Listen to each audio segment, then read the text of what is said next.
The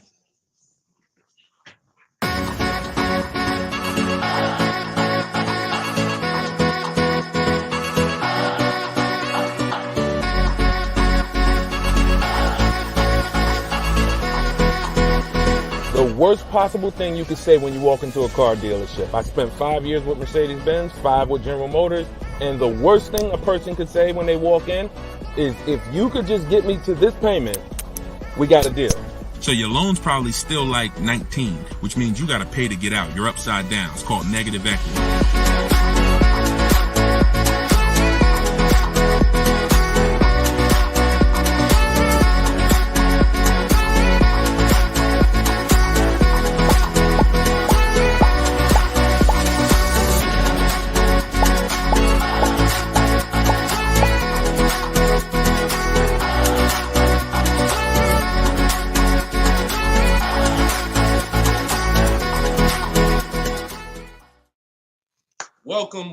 Welcome to episode 4 of Car Shopping Questions and Answers. We are live on 4 platforms: Instagram, YouTube, TikTok, and Facebook.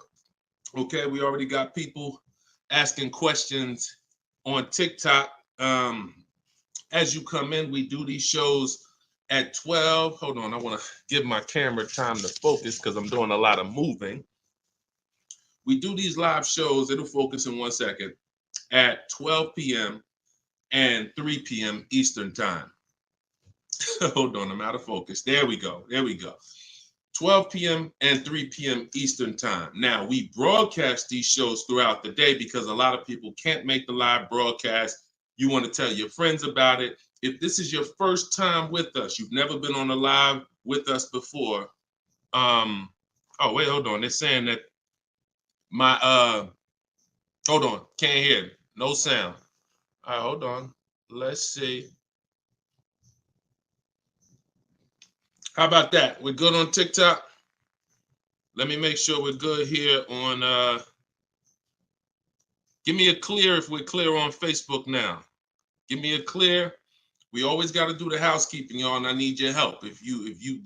Before we get busy, let me know audio is good. I see we're clear on TikTok. How are we on Instagram, on YouTube, on Facebook?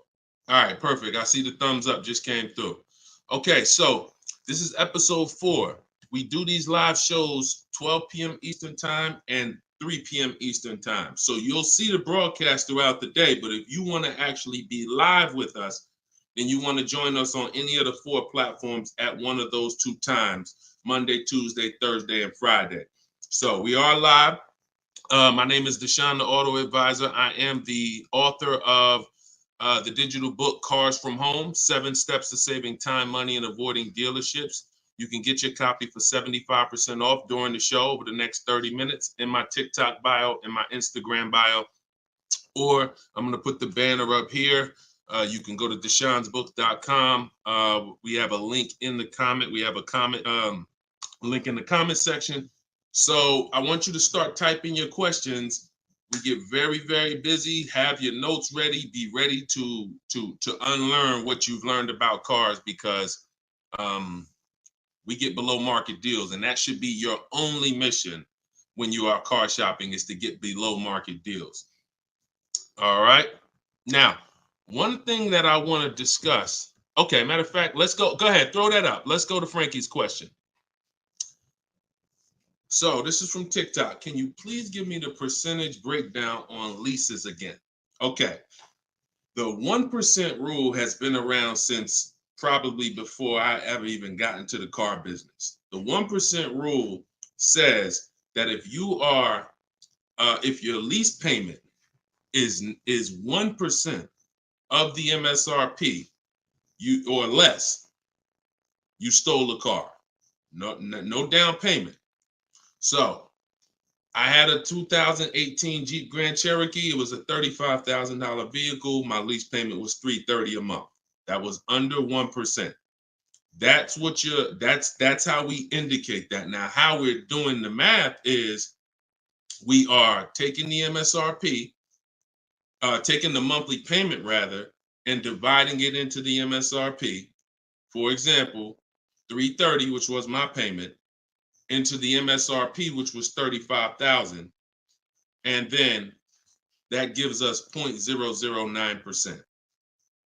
0.009%. Good afternoon, Vivian. Good to see you. So that's how you do it. Now you can multiply by 100. If you want to really get the percentage, you multiply by 100 and you'll see 0.94%. So that has been around for a long time. Shout out to the sharers. I see you, Frankie. Thanks for sharing. Please DM me too. I'm still waiting on ideas for what we could do for the people who share the broadcast. I mean it. We want to make sure we are rewarding people who share, tag, people who invite people to the broadcast. So DM me these ideas. Those are the only DMs I'm looking for because we get too many DMs to really respond to them. We get probably 50 to 100 a day. So we can't respond to all DMs, but those are the ones that I'm looking for. Okay, shout out to everybody who shares. Now, that's been around for a long time. That's how you know you stole the car. It's not even a question now that we still need to get offers because like this is Freener right here. This is why you never want to get excited about one offer unless it's the lowest bid. Here's why. Freener, she just got a, hold on, I'm putting it up here on the screen. She just got a 0.88% lease on a Jeep Grand Cherokee hybrid anniversary edition. $65,000, $65,950 was the MSRP. Her best bid was $579 a month. She's in the video library. She has what we teach. Getting bids. See, so sometimes you could look and be like, oh, this offer looks really, really good. Should I take it? Not if it's not the lowest bid. It must be the lowest out of at least 5 offers. Because what I always tell you is 80% of dealers are overpriced. They're going to overcharge. So that's how you know if you won. Now we had to come up with something. When I started teaching people about leasing, I said, oh, shoot, some of you going to go out here and you've been buying your cars and you're going to walk into dealers and you're going to get a lease and you're going to think it's good because you're still paying less than somebody who actually bought. But we had to come up with something that was showing you when you were overpaying for a lease. And so I started doing some math because I love math. And once I worked the math out, I said, okay, how much are we paying before we're paying too much for a car we're giving back? 1% is the steal. But what's the limit? And I started looking at how cars depreciate, how much car, if you bought it, how much the car would depreciate. And I came up with 1.5%. So when we look at the same vehicle that is, let's say a $40,000 vehicle, for example, 1% is $400 a month or less. 1.5% is $600 a month. Now, what you look at is the total you're paying over the 3-year lease. 600 times 36 months, that's 21.6. So when you take $40,000, you add your taxes and everything, you're probably going to end up about 44. 21 is about the threshold where you're still paying less than if you had bought. You're still losing less value, but and you're tying up less money. But at the same time, that's the limit. Above 1.5%, there's no value in this lease anymore. And that doesn't mean we go buy the car. That means we look at competitors because competitors do offer more aggressive lease pro. Every single vehicle, you guys, and there's over 400 of them, has a different lease program. Sometimes even the trim level is different. The Touring has a different lease program than the Limited. So we don't deal with overpriced leases. And so that's why I created the 1.5% rule. That's how it became to be, based on the fact that I knew a lot of people, as they unlearned that bad advice about leasing, as I taught it and as they heard it from other people, they were going to go and get leases. And it's important that you know when there's no value in a lease and you shouldn't be accepting a lease. And that doesn't mean, and look, let me be very clear. That does not mean, that's why I explained the first part of this question, of this answer. You don't walk into a dealer and say, hey, I'm trying to get under 1.5. You don't walk into a dealer and get a lease quote and then you say, hey, well, look, I got to be under 1.5%. No, you're doing this wrong. Again, my mindset and what I'm trying to get you to use is Cars from Home, where you should be. The only reason you should be in a dealership is to test drive cars. If you're buying new cars or leasing, test drive, you're in and out of there in 20 minutes. The next time you're back in a dealer is another 30 minutes to pick up your car if they don't deliver. That is the only reason. We never talk numbers in a dealership for a new car or a lease. Are we clear on that? These are rules where it's like, if you want to use what I teach, and I want you to use it so that you can get the results that Frina got, that Danielle got, that we've worked with over 8,000 people in the last since 2021. I want you getting those results. And in order to get them, you got to know what the boundaries are. Deshone says we never talk numbers in the dealership because you have no leverage there. Your leverage is at home, in control, communicating with multiple dealers, and where you can't get emotional. Okay? Clear? So that's the 1% rule, and that's the 1.5% rule, Frankie. Great question. Okay, shoot the next one in, Dolan. Great question. All right, this is Tony on Facebook. And remember, look, y'all, we are live right now. So some of you have seen the rebroadcast, and you're like, Deshone, okay, this is 3 p.m., 12 p.m., we're live. Okay, so this is the time to ask your questions. You're not watching a rebroadcast, and this is also the time to tag a friend and make sure they're here so they can get their questions answered. Shout out to the sharers. And could y'all keep tapping the screen on TikTok and running those likes up? This gets TikTok's attention and gets more people over here because we got to do this together. All right, Tony from Facebook says, hi, my lease is up in a month. I wrote to get 3 quotes from dealers. I only got 1. That's normal. The other 2 are taking their time. That's normal. I have a third-party restriction. Should I wait for the other 2 quotes or just run with the 1 quote? I never run with a 1 quote, and I get 5 quotes. So you're mentioning 3. I never mentioned 3. 80%, again, a lot of what we're talking about, y'all, is math. I'm unfortunate where I have the data. I got probably 5,000-6,000 people who have my book. We probably got close to 2,000 people in the Cars from Home library in my coaching program. That's a lot of data to prove that it's 80% that are overpriced. That's 4 out of 5. So the reason why we must get 5 quotes is because 4 are overpriced. So 3, not enough. Now, if you're doing this manually, this is still easier than you walking into a dealer doing it by phone. But at the same time, I do online. I go to their website. We are connecting with dealers through their website.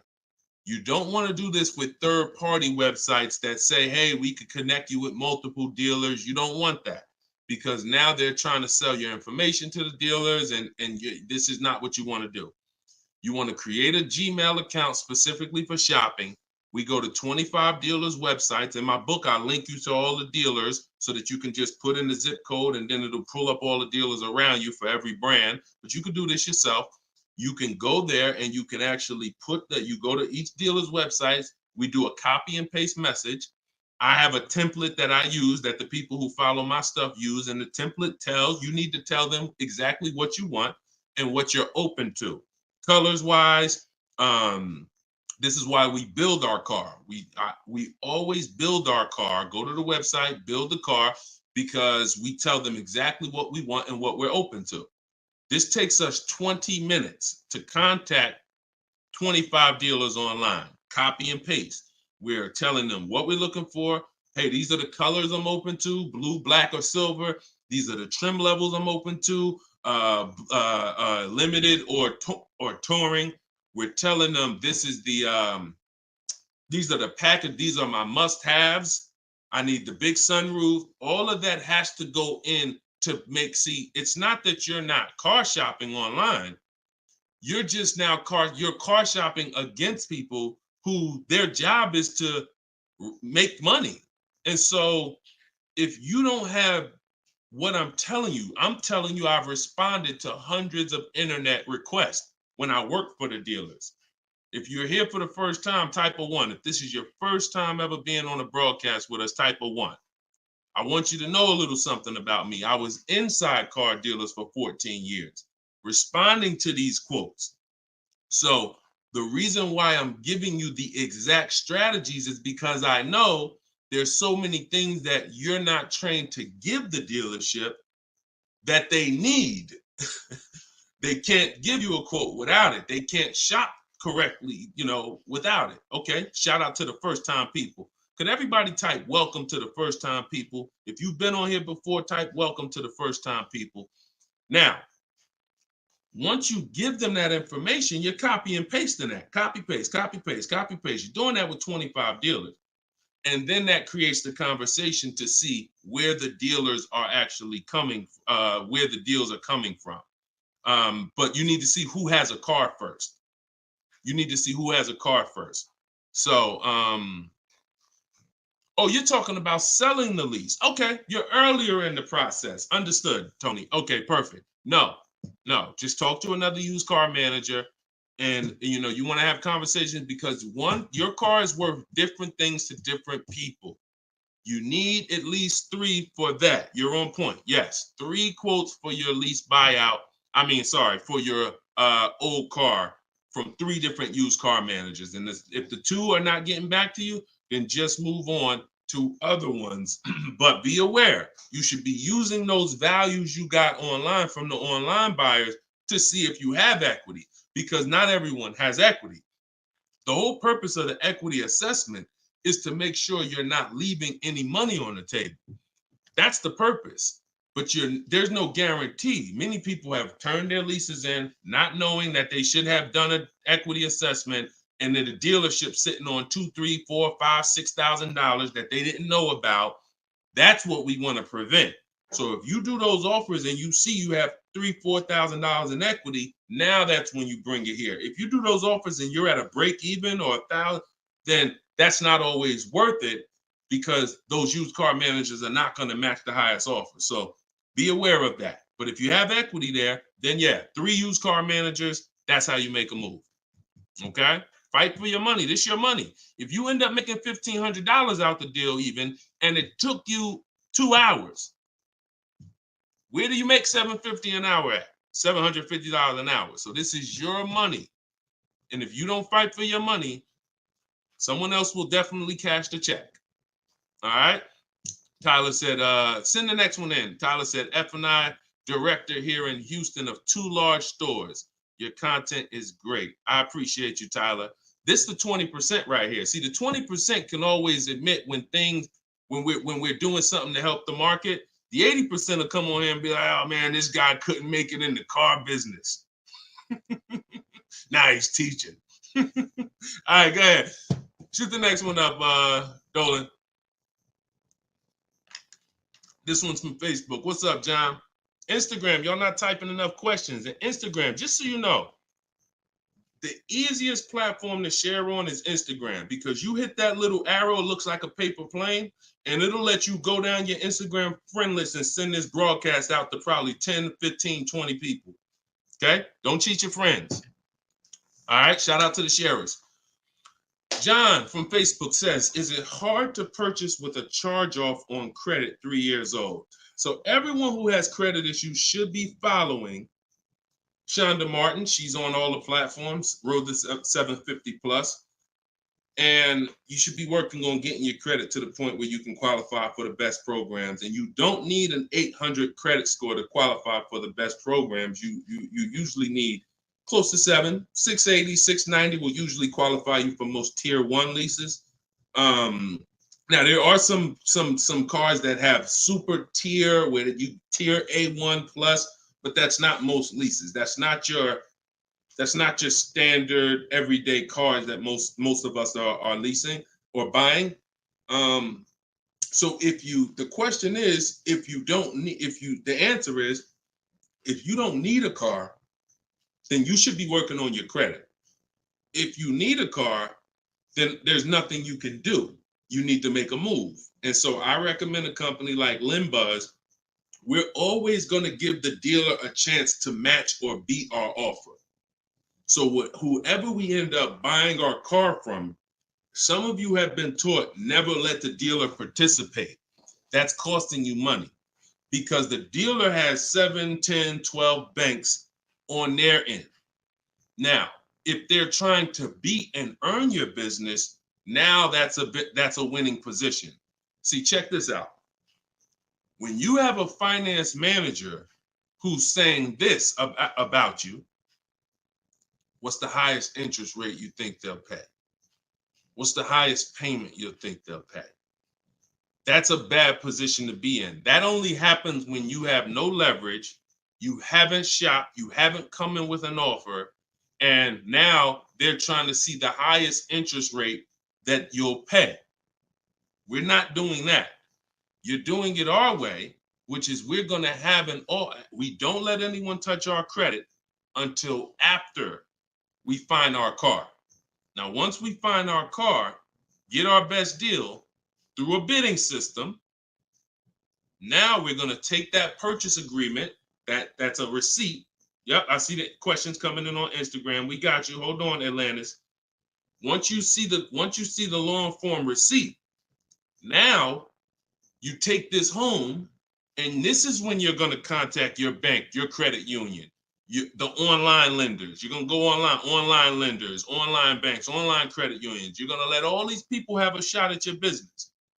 If you do this within a small window of time, if you do it my way, it only take you 2 days. This is going to weigh on your score the same as one hard inquiry, because this is something called rate shopping. This is not going from dealer to dealer, getting turned down or putting in applications and nothing like that. This is how you rate shop correctly. I call this the bank bidding war. When you get my book, I also send you the bank bidding war blueprint. It's going to be going into my book, but I need about another month to be able to combine it. But I send you the bank bidding war blueprint. Now, the bank bidding war is 3 rounds. First thing we're doing is seeing, is there any special interest rates that the car we're buying has? In your particular case, John, with credit challenges, you're not going to qualify for that. That's okay. But we need to check that. If there's 0%, 0.99%, that eliminates our need to do anything else with financing, because no one else is going to beat that. Second part of the round starts, there's 3 rounds to the bank bidding war. The second part comes after we find our car, and it's what I just broke down. When we come home, we let all these banks, these lenders, online credit unions run our credit, and so they're bidding and submitting us their loan offers. Now, the third round is the dealer. That's when we're going to call the dealer who we reserved the car with and say, hey, I got 6.29 from this bank. If you can beat it, I'll give you the business. Now, this is the big difference, you guys. When you have a finance manager who's trying to beat your offer, who's calling their banks and saying, hey, I need to get 5 point something because this person already has 6. That's leverage. When you start bidding, like I'm teaching you, like what's in my book, like what's in everything we do, in my videos, everything's a bid. You have the leverage. And there's no way for you to overpay when you are getting bids. So that finance manager calls you back, it's only going to be 1 or 2 answers. Hey, Stuart, man, listen, I tried my best, man. I reached out to every bank I got. No, I can't beat that rate, man. I appreciate the opportunity, but you can go with your own financing. In which case, you guarantee you got the best loan. Second thing is, hey, you know what? You had a good rate, man, but I got somebody to beat it. So we can do it right here for you. Perfect. In which case, you guarantee you got the best loan. See, you don't have enough people competing for your business. That's where your buyer's remorse is coming from. That's where your lack of confidence is coming from. That's why you're driving off from a dealer saying, hey, you think we could have got more money? You think we could have got another $1,000 off? That's all buyer's remorse because you don't have enough people competing. So I want you to stop that. I want you to use what I'm telling you to do. All of this is in my book for those of you who like Deshone. I don't even want to remember all of this. It's all in my book, Cars from Home, 7 Steps to Saving Time, Money, and Avoiding Dealerships. This is what I've been teaching for 3 years. And this is what I've been doing since 2015 myself personally. So you can get your book for 75% off. Cue up the next question, Dolan. Oh, John, in your case, though, when you get that buyer's order, you would be reaching out to Limbuzz. So after you find your best car deal, you would be reaching out to Limbuzz and seeing, what their rates would be for you and then you will be going with, still giving the dealer the opportunity to see if they can beat it. Because once a dealer knows you got an approval already, they kind of have a little more leverage to be able to see if they can beat that approval. But in any case, even if they can't, LendBuzz is pretty generous. But we don't do this until after we find our car. Okay? Great question. Shoot the next one up, Dolan. All right, this is Gemini from Instagram. Can a dealership legally raise the price from what is being offered online? Listen, nobody's suing dealers. So it's not really about what's going on legally. It's probably more ethics than anything. And we don't expect dealers to be ethical. We don't need dealers to be ethical. They've proven that the majority of them aren't ethical. So when you're not ethical, you walk the fine line between breaking the law and not. You walk that gray area. I overcharged you. I know you could have paid less, but I know, whatever. But I know I could have sold you the car for less. But I'm gonna tell you that this is the best. Like, all of this stuff is unethical, but it's legal. So when it comes to what we're doing, our job is to protect ourselves. And you can't go into a car dealership expecting them to protect you. You can't go into any business transaction expecting the person you're negotiating against or the person who's selling you a product to protect you. That's why we exist, because there's no one out there. If it hadn't been done, you'd been good. If there were, even if the I think it's the Federal Trade Commission or whoever regulates businesses were stepping in to protect the public, then we wouldn't have a need for what we do. But that doesn't exist. So it's on you. It's buyer beware. It's you protect yourself. And so I provide the tools for everyone who wants to take action to protect themselves. All right? But no, we don't expect dealers to do anything other than what they've been doing. Go ahead, shoot the next question up. Let's roll. All right. Why shouldn't a person focus just on monthly payment, monthly car note? Okay, good question. Hold on. Let me make sure I can see Instagram. All right, so this one's from Instagram. Promise Tammy said, why shouldn't a person focus on just the monthly car note amount?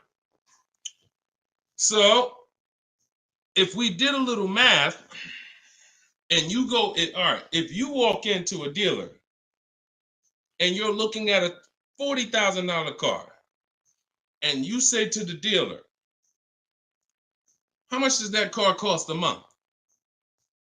And they're smart, if they're trained, they're going to say, well, it's not really about the car payment right now. Do you like the car? And once you say, yeah, I like the car, let's get down to numbers, they're going to ask you, they're going to try to figure out what you could afford. Like, what's the most you could afford? Or I can't afford any more than $450 a month. Now, some of you know every $1,000, every $5,000 on the purchase price of a car is how much per month. Some of you know. I know we got a lot of new people on here, but for those of you who've been tapped in with us, how much is every $5,000 on a car loan? So, and the reason why I give you guys this parameter is so when you look at that $40,000 car, thank you, Frankie, got it. You should automatically know every $5,000 is about $100 a month. Yep, you got it, Michael. All right, I see you. We got people tapping on every platform. Good job, Carmelo. So the reason why, see, those of you who focus on just the car payment, you are some of the people who the 80% of dealers are going to manipulate the most and make the most money on. Because when you come in, if you don't realize that $40,000 car is in no way close to $450 a month, now you have someone who's going to try to manipulate the loan to make that car $450 a month somehow. Now, it's usually going to end with you having a super long loan. So I've had people come to me years ago, friends that would say, Deshone, what you think about this deal? I say, man, let me look at the paperwork. And I see, man, you know the loan is 96 months? Nah, man, I didn't even know that. Yeah, the loan is 96 months. What is that, 8 years? 84 months is 7 years, 96 months is 8 years. So you're out the door at an 8-year loan. Now, I'm not gonna assume you know why that's bad. So I'll say that an 8-year loan leads to too much interest, and it's what it is, because if they got you an 8-year loan, it's certainly at a high interest rate, because banks know that those loans, people who need 8-year loans are risky. People who need 8-year loans, they got to protect themselves, because typically the car may have problems in the long run. When you go down, see, the whole point with a shorter loan, 5-6 years, some people want to be conservative, you take 4 years, but you want that car paid off by the time maintenance comes, by the time repairs start being needed, because cars need repairs every now and then. So you want the car paid off. They know that if we give this person an 8-year loan, typically they're probably going to have issues around year 7, year 6, even depending on the age of the car. So the length of loan, I teach something called the rule of 72 and the 10th birthday. I will not in any way co-sign anyone getting a loan longer than 72 months, which is 6 years, because we don't have, see, what's the longest loan, a mortgage, that any of you would take? Let's keep a real fast dialogue going. All of this is to really answer the question that Tammy's asking, which a lot of other people have. So we need to indicate why this makes a difference. The longest mortgage most of you are going to take is 30 years. Mortgage. There are 40-year mortgages available. There's 50-year mortgages available. No one on here said, yo, I do a 50-year mortgage. Why? Because we already know inherently anything longer than 30, that means we can't afford this house. That means we're looking at the wrong house. So we had to make sure we created boundaries so that you understand, okay, if I got to take a loan longer than 6 years on a car, that's telling me I can't afford the car. So once I get my best price, I should already be able to afford that car with a 6-year loan or less. And I combine that with the 10th birthday. So when you look at your car, you should have your car paid off by the 10th birthday. You're taking a lot of risk if you got a loan on the car past its 10th birthday. A lot of the times I was in a dealership, people came in with problems, big repairs, and they still had car payments. Car's 10 years old, 11 years old, and they still got car payments. You could run the risk of being in trouble, because that car could be in the shop. Some of you have experienced this. Car's in the shop, and you still got a monthly payment due every month. Now, this is disaster, and that's what we're trying to prevent. That's why we don't focus on the monthly payment. When we're purchasing a car, we are only focused on the price of the car. We need to, before we even think about monthly payment, how about this? We need to make sure we're getting the car for the lowest price possible. Because some people go in and like, hey, the car's 40 grand. Well, what if another dealer will sell it to me for 35? Once I get the lowest price, then I'm concerned with what my monthly payment is going to be. So there's steps to this. But yeah, don't focus on monthly payment, and just stay committed to what we're teaching, and you'll learn, and you'll see why, even more information of why that's bad. But we want you to understand the numbers, okay? Typically, you focus on monthly payments, you don't quite understand the numbers, but you will. All right, this one's from TikTok. Can you give us some tips about co-signing? Ooh, I have a very, very, very strict rule when it comes to co-signing. Now, some people, you're not going to like this. Some people will tell you this is bad advice. It's just my opinion. I've seen tons of horror stories. I've seen people walk into the dealership. I've seen young people who will co-sign, who will use up people's credit, co-signing, and just burn them, because no one cares about, if you don't care about your own credit, you certainly don't care about someone else's in a lot of cases. So, but I do have some rules, because sometimes it's going to make sense. When you can pay, if a person does not pay, then you're good. Example, my daughter, we're going to get her a car. I'll co-sign only if I can pay the note if she doesn't pay. So let's say she's working, she's paying X amount per month. I'm co-signing. But if for example, she loses her job, anything happens, I can pay if she doesn't pay. That could be for the spouse. If they don't pay, I will pay it. As long as that's the rule, then you're protecting yourself, because where you get in trouble at is if you can't pay, if they don't pay. He told me he was going to pay it. He's missed 2 payments. Your credit doesn't get, no, they don't care. So you got to be willing to say that. This has to be a person that I'm willing to pay if they don't pay. That means I got to have that type of relationship with them. Or if I can't pay if they don't pay, I'm not co-signing, because I cannot depend on things that will go wrong. Life will happen. And then I'm sitting out here and my credit was 700, 750, 800. Now it's 620 because they missed 3 payments and I'm struggling to get this car back from them. Okay? Those are my hard rules on co-signing. I don't deviate from them. And those are typically rules that if you follow them, you're going to be safe. Okay? All right. Shoot the next question up, Dolan. Diana said, my brother asked me to co-sign. I told him, hell no. Listen, that's it. Listen, people will ask you to co-sign quick as, listen, people will ask you to co-sign like they just asking to borrow sugar. Hey man, can you co-sign this loan for me? No, listen. It takes a while to build up great credit, and it takes seconds to destroy it. Nicole from Facebook said, are you able to negotiate third-party restrictions in a new lease? So these are two separate things. The third-party restriction is the selling of the old car, not the new lease. We're not mixing these two. So we're going to, the people who work with me, you're selling your old car independent of the new deal. The new lease is its own transaction. We split everything we do into separate transactions. See, the car business has taught the public to give them up to 3 transactions. Buying a car from them is 1 transaction. Getting a loan from them is a 2nd transaction. Letting them buy your old car, which you call trade. We don't use that word. That's 3 transactions. There's money in each transaction.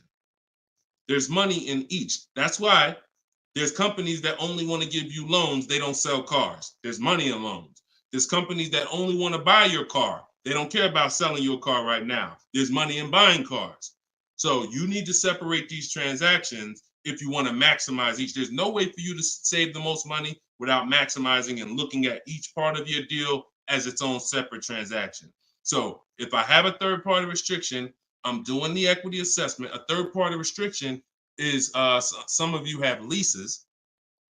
We always need to see if there's any equity in our lease before we return it to the dealership. If you have returned your car to a dealership without doing the equity assessment, you don't know how much money you've left on the table.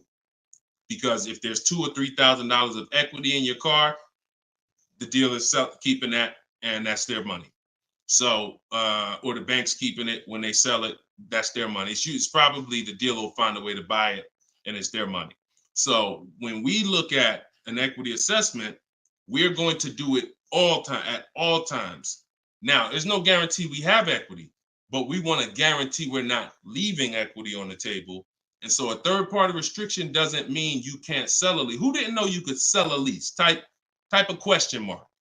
If that's new to you, this is your first time hearing this, you've been leasing, and you're like, Deshone, I never heard about selling leases. I had no idea this was a thing.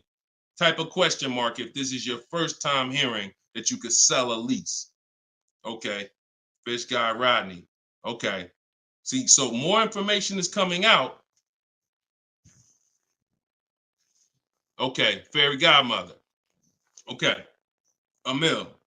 Okay, I'm sorry. I just tore your name up. Sorry. So as you change Shamir on Instagram. So when we look at this, we got to see that the things that we don't know cost us money. So now it's like, once they saw people, because we helped out probably thousands of people in the pandemic sell their leases, used car values, resale values were crazy. So we had people making $5,000, $10,000, $12,000 selling their leases. I sold my Jeep Grand Cherokee lease. I made $8,900 after I drove it for 42 months because I extended the lease and then I sold it. My mother, she drove her car. She made $10,200. Now those numbers don't exist anymore because values have come back down. But there's still people who are going to make 3, going to make 2, going to make 4, depending on your car. Now, every car doesn't have equity.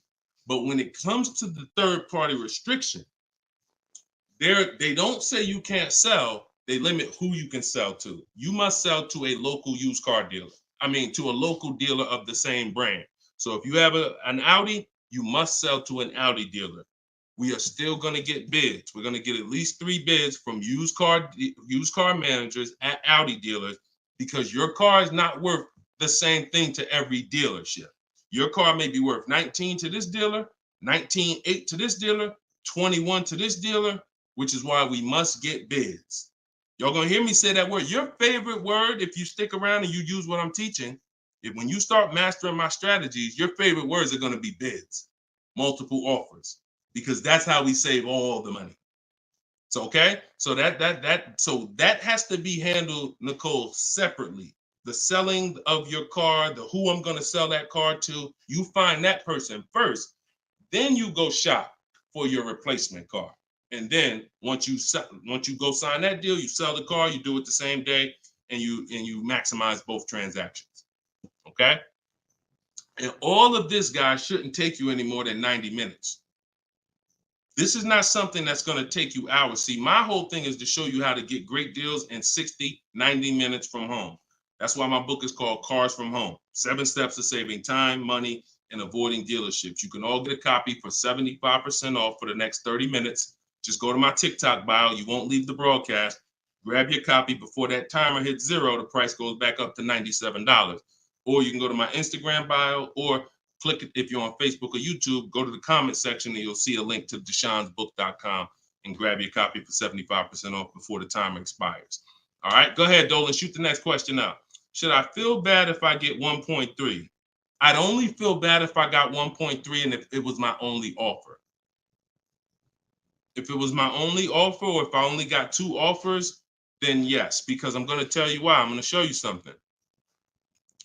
When I look at what I see, hold on. Okay, hold on. We saw Freener. Some of you saw Freener. That's 0.88. That's just ridiculous. 0.88. But look, Charles, he gets a Palisade.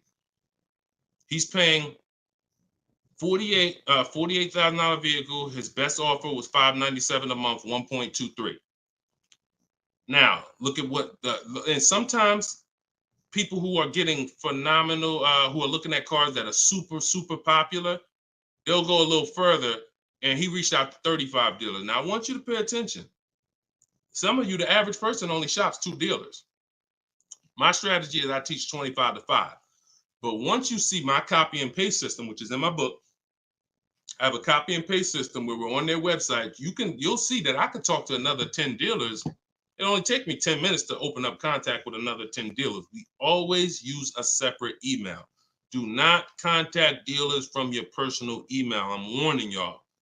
It's not going to work. You're trying to go through your work email, and then you got your personal stuff, and then you're seeing the car dealers. Don't do it. Create a separate Google email, and that's how we do it. So he said, I reached out to 3,500 dealers, got 10 quotes back. So that $597 a month, 1.23 is the best out of 10. So so I always tell you, when you do it right, you're going to see offers that are $150 to $200 a month more. That's when you know you've exposed the 80%, and that's when you know you shopped the right way. If you don't see that type of spread minimum, you haven't shopped enough offers. So that's the only time I would feel bad, GKA, is if I didn't get at least 5 quotes, because I don't know if 1.3 was the best. I'm gonna tell you a funny story too, because Freena's in our coaching program, and Freena reached out and she said she was looking at a Jeep Grand Cherokee. Get ready for the next question, but I'm gonna tell y'all, I want to hammer this home so y'all understand the importance of multiple offers, and you don't get lazy, because the things I'm telling you might take another 30 minutes, 40 minutes, and they save your family $3,000. You can't put a price on. Well, you can put a price on that. So Freena was shopping for a Jeep Grand Cherokee Limited. She comes to the group and she said, Deshone, this was the best offer on a Jeep Grand Cherokee Limited. It was like 1.2 and change. But she said, the guy that made me this offer said he has this 4XE. It's a hybrid. And he said he could actually do better on that one. She said, what do you think I can? He told me what it would be. It would drop the price here. I said, if you're open to that, then you need to run your quotes again and get 5 more offers on that vehicle, because it may have a better lease program, in which case you need to open it up again. She opened it up again. That's how she got her 0.88% lease. So if she would have just said, well, this guy is getting me 1.1, I'm going to just take that. Then she never would have found a 0.88. Multiple offers. That's probably $100 a month difference than what the last offer, $100 a month times 36 months on this lease. You're talking about $3,600. And she did it in minutes. Once y'all learn how to do this, it's minutes. This is not hours. I'm not spending more than 60 minutes on shopping for a car. Now, that doesn't mean I'm not spending time to decide what I want. But once I decide what I want, once you know what you want, 60 to 90 minutes to get the best deal. That's it. All right, shoot the next one up, Dolan. Keep the questions coming, y'all. We are live every day at 3 p.m. Eastern time. Well, not every day. Monday, Tuesday, Wednesday, Thursday, and Friday. Monday, Tuesday, Thursday, and Friday at noon and 3 p.m. So this is our live show. Okay. Throughout the day, though, you may see a broadcast and you'll know, okay, you'll still be able to get value because most of the people who are asking the questions on here are asking the same questions you would have asked. So go ahead, Dolan, shoot it out. This is Raymond from YouTube. How do you structure a lease? So the first thing you want to do is look at the car you're thinking about leasing, and we like to use a 1.25% formula estimate to see if we should be even looking at that car. Okay? So if I'm looking at a car that's $40,000, I'm doing a 1.25% estimate. I'm multiplying it by 0.0125. And then I'm going to see, 40,000.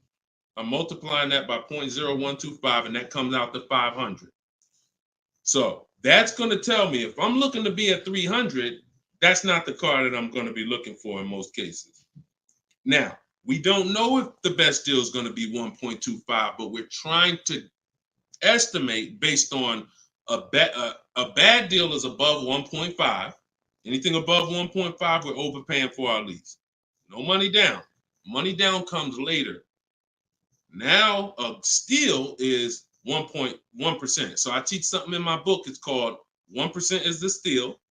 Between 1% and 1.5% is the deal. And then above 1.5% is time to chill. We don't do that. So that's the first thing.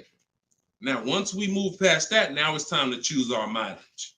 So we're going to look at our lifestyle. We're going to see how much we drive to work, how much we're going to be driving the car. And once we come up with that, you're just doing some simple calculations. What's your round trip to work? 10 miles. How many days a week? 5 days. Okay, that's 500 miles a month. That's if you do the math. Let's say your trip to work is 20 miles round trip, and you do that 5 days a week. You're doing 100 miles a week to work. Times 52 weeks of the year, that's 5,200 miles. So I walk you through this in my book, but this is simple. 5,200 miles, and then you say, okay, well, I like to do a little leisure. I like to take a little trip down here. I go to my fishing. I go fishing 1,000 miles away, blah, blah, blah, blah. So you're calculating what you're going to do.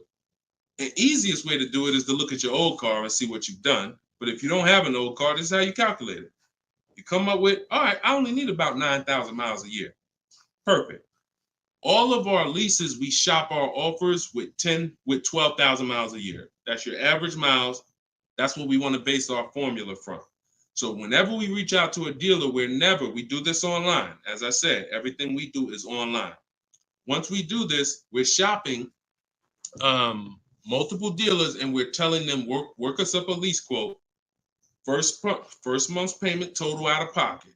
If you were on the last show earlier, we talked about we don't say down payment anymore. We say total out of pocket, TOP. Everybody who's clear on TOP, if you were on the last broadcast, type TOP. If you weren't, TOP is total out of pocket. That means only thing I'm giving you for this offer right now is my first lease payment, and I'm driving off. Total out of pocket. We're not saying down payments anymore. Okay? So now, we're structuring our lease with first month's total out of pocket, 12,000 miles per year, and that's how we're sending the offers out to the dealers. All online, all copy and paste. These are all templates I have, but I have templates where you just fill in what you want, blah, blah, blah, all in my book. There are links, there's templates, but if you're going to do it your way, that's fine, but this is how you do it. And this is, you can sit in your computer and just copy and paste, and now you're looking to get 5 quotes. That is the mission. 5 quotes, and that's it. That's how we structure our leases. Once you're done and you get your best quote, now that's when you adjust your mileage. So once you identify the best dealer, the winning bid, now you're going to say to that dealer, hey, can you adjust the offer to 10,000 miles a year? Can you adjust it to 18,000 per year? Can you adjust it to 25,000 per year if you're a high mileage driver? And you adjust it from there. But that's it. You do this over and over, rinse and repeat. Rinse and repeat. All right. Great question. Shoot the next one in, Dolan. All right. Shout out to the sharers. Thank you, Liba. I see you. Thank you so much. This one's from Preston on YouTube. What is the best way to finance a car out of state? It's no difference. It's really no difference. We're going to find the car. We're going to get the buyer's order. We're going to have them. Now, the thing about a used car, if it's a used car, we got to test drive the car. So what you may want to do is, if you're picking up a car out of state, you may want to go there, lock up the car, grab a cheap hotel for the night, stay there, because you don't want to eliminate the bidding process. The bidding process is your bank, your credit union, online banks bidding, and then dealers bidding. The dealer who you get the car from, they're bidding against that. Some of you don't really understand how much money is in finance. On a $40,000 loan, 2 points on an interest rate could literally be $2,500. So we got to understand there's a lot of money in loans. So if I'm driving to pick up a car out of state, what I'm typically going to do is go test drive that car. If I like it, I'm locking it up with a deposit. I'm taking that buyer's order. I'm gonna go back, depending on how far it is. If it's 3 hours away, I'm probably not gonna drive home and then come back. Depends on you. I'll probably just post up in a hotel. Go do my financing online. Let all these banks and credit unions run my credit so I can get their offers, and then I would call the dealership the next day and say, hey, this was my best offer. If you could beat it, I'll just come get it from you. And that's it. I'll spend $50, $60, $100 on a hotel to save $3,000, $2,000 on interest, on my interest rate. But everything else is the same. So we can't be scared to go out of state. If many of you who are using what I'm teaching, you're going to see. Look at Eddie. Who was Eddie who drove? Hold on. Short conversation. John, hold on. Market. Trying to think. I'll see many of who I'm going to share with you. You'll see, they'll say when they're picking up their car, I'm driving 45 minutes. I'm driving an hour and a half away. Look at Sean. Perfect example. Sean, he's also in our coach. Now, I don't want you to think, oh, I got to be in Deshaun's coaching program. There's just some people who are. The information's in the book. We got the video library. For those of you who are like, okay, I like videos to go along with the book. That's fine. I link you to some videos in the book. But then there's some people who coach with me, and I can talk personally to them. So Sean comes on here, and he comes into the group. He said, he sends this. Look at the amount. He said, I'm looking at some advice on this F-150 Lightning XLT. It's a $73,000 truck. The dealer discounted it $4,900 and then revealed that there was a $15,500 rebate. His total savings is over $20,000 off this truck. So I'm like, all right. Now me, being who I am, I don't know if that's the best. 2015, I sold 2 Maybachs. They had $20,000 rebates on them. So we don't know if this is the best. I haven't seen, this is what I said to him. I haven't seen the other offers yet, but I'm assuming you got at least 5. You're saving over $20,000 on this with this discount and rebate, but the only way to know is to compare to the other offers.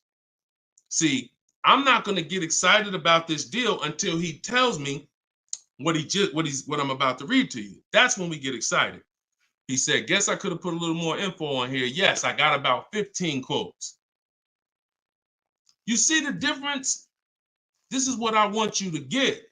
BK Dollar, this is what I want you to get. Liba, this is what I want you to get. Everybody watching, the money is in multiple offers. The reason why you're not saving, you're just not getting enough offers. So he says, I ended up expanding my search to 150 miles outside my area to find this deal. He said, I couldn't find, watch this, I couldn't find anything under MSRP in that first search. So think about how I'm telling you, the local dealers know when they see your zip code, they know, okay, some of them, all right, we don't have to do too aggressive. But those dealers that are an hour and a half away, when they see your inquiry, they're like, oh, listen, this is a person we never would have saw before. What is it going to hurt us to blow this truck out? And we take a deal from one of our competitors' markets. We'd love to see our license plate frame over in their market. That's how we win. So he ends up saving over $20,000, and he doesn't mind driving 150 miles to go get that truck. Why? Because every mile he drives is dollars he's picking up. We clear on that? We clear? If you're clear on the importance of multiple offers, type clear. All right, shoot the next one up, Dolan.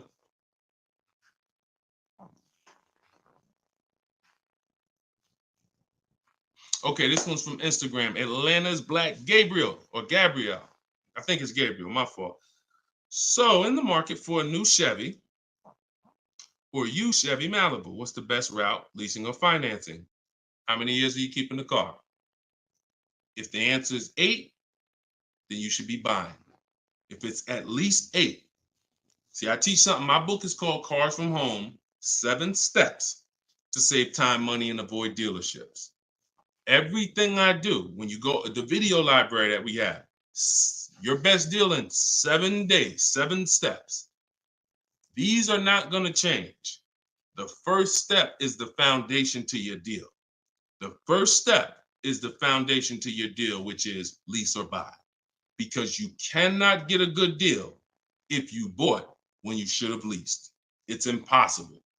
Because the amount of money you're going to pay on the purchase is going to be too much if you buy brand new. And if you buy pre-owned, it's going to be about the same amount you'll pay. So when you buy, if you're not keeping your car 8 years and you buy a used car, 3-4 years old, and then you trade it in 5 or 6 years, you're going to pay the same amount or even a little more than someone who got a great lease deal and drove brand new vehicles. So it's all about how many years you're keeping the car. If you're keeping the car, if you're like Deshone, there's no way I'm keeping the car 8 years. That's not my style. Then you should be shopping from this day forward for aggressive lease deals.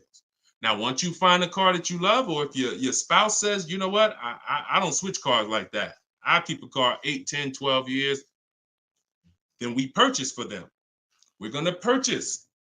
But for those who are not keeping their cars 8 years, you are losing thousands and thousands and thousands of dollars not leasing cars. Thousands, thousands and thousands and thousands and thousands. All right? That's the 8-year rule. It's the most important question. It's the first thing you ask when you are car shopping and you're ready to car shop. How many years am I keeping this car? 8 or less, we lease. Less than 8, we lease. More than 8, we buy. That's how we avoid the depreciation. So go ahead. It's a hard rule. You want a follow-up question to that, or anybody want to? Because I know some of you are like, Deshone, I was taught never lease. Whatever. You want to follow up to that question? That's perfectly fine. But that's the rule. And it's the rule based on money. I've seen thousands of scenarios, and I spend years and all my time shouting from the hills so people could understand how much money they're losing by not getting good lease deals or not leasing at all. Okay, go ahead, shoot the next one up, Dolan. Okay, this one's from TikTok. All right, Peyton. Do dealerships finance used cars too? Yeah, sure. Absolutely. But we don't finance, dealers are our last offer for financing, never our first. So what you should do is you should go watch the replay from earlier, episode 3. This is episode 4 of Car Shopping Questions and Answers. We do these lives Monday, Tuesday, Thursday, and Friday 12 p.m. Eastern time and 3 p.m. Eastern time. For those of you who are like, because I want you to be able to tell your friends. Today, some of you are going to run into people who are car shopping. You need to be telling them, hey, you got to check this guy, Deshone the Auto Advisor. He does this show, live show, 12 o'clock, 3 o'clock, Monday, Tuesday, Thursday, and Friday. But you want to watch episode 3 where we went into detail about how we don't find it. In fact, earlier, I think we talked about it early on this episode. Your financing should be independent from the dealer. The dealer should be your last offer for financing. Because what you're asking for, that's 2 transactions. You're giving them 2 transactions of business. You're giving them the purchase of a car, and then you're giving them the selling you of your loan. So what we do is we separate these transactions and we get bids for each. So the only way I'm dealing with a dealer, the only way you're going to be dealing with a dealer is if they've won the bid, which means if I'm looking for a used car, you won the bid out of all the used cars. Like, all right, give you an example. This is Vincent. Vincent got a 3-year-old Lincoln Corsair, premium trim level, under 45,000 miles, clean Carfax, inspection, all from the comfort of home. I'm reading what he put in our group. He was targeting to find a discount of 30 to 35% from the MSRP. This is something that no one is teaching you guys about what you need when you're purchasing a used car. If you're going to be purchasing a used car in the future, or your next car, or if you bought a used car in the past, type the letter U. Type the letter U. If you're going to be purchasing a used car, or if you have purchased a used car in the past, I'm about to give you something that you have never heard before, but it is no way for you to know you got a great deal until you start talking the way Brandon talks here. You notice he said 30, he was targeting to find something 30 to 35% from the MSRP. In order for us to know, I see you, Shelby. I see you, Emma. I see you, Katarina. I see you, Raymond. Okay, perfect. Atlanta's Black Gate. All right, a lot of people. Okay, so when you are shopping for a used car, let me tell you a story, give you an example, all right? So I was shopping for my pre-owned Infiniti truck 3 months, a little over a year ago. I narrowed it down to 3. Now, I narrowed it down based on title history, service records, accident history. We talked about this in the last episode, episode 4. Title history, service record, episode 3 rather. You can see it on YouTube. And if you're on YouTube, please make sure you subscribe and please hit the like button. It matters because that shows the algorithm that we talking business over here, that more people need to be here. So when I narrowed this down now I get to, like, I think I narrowed it down to my top 4. They were all white. They're all within 30, they're all within $1,500 of each other. Now, here's the problem. This is where it gets complex for you. Because I'm looking at one that they're asking 30,000 and change, one they're asking 31,000, one they're asking 31,800. You know, they're all within $1,500, $2,000 of each other. Similar miles. On the outside, they all look similar. Without knowing, I created something called the true value percentage. What is the true value percentage? It's not what the website says is a good deal. It's the percentage off of what the vehicle was when it was brand new. So I pulled the window sticker for each of these vehicles. I pulled the window sticker, and what do I see? Now I teach you how to do this in my book. I teach you this entire process, but I'm walking you through it. Exactly. I pull the window sticker. You can get it from Carfax, depending on if Carfax has a deal with that manufacturer. Carfax has window stickers. Now, what do I see? One car is 46,000 when it was brand new. Now they're asking 31 and change. Okay. One car is 48 when it was brand new. They're asking 31 and change. One car was 52 and one car was 54.5. That's the one I got. So you see how in one instance we were confused. You would be confused. You sitting here like, yeah, Deshone, that's hard because they all look the same. They all similar price. How do we know? Once we find out the original MSRP, not only do we find out what the original equipment is that's in the vehicle, which is helpful. I wanted to know this is an edition 30, got all these special features. That's helpful to know too. But more important than that even is to know that that car was a $54,500 car that they were asking $31,800 for, which means I got a 42% discount. That is something we created called the true value percentage. And that's how we make sure we choose the right used car when we're ready to pick the final one. This is what we do here, y'all. If you this is why, like, this is why we've been blessed, because God knows we're giving you the information you need to win with.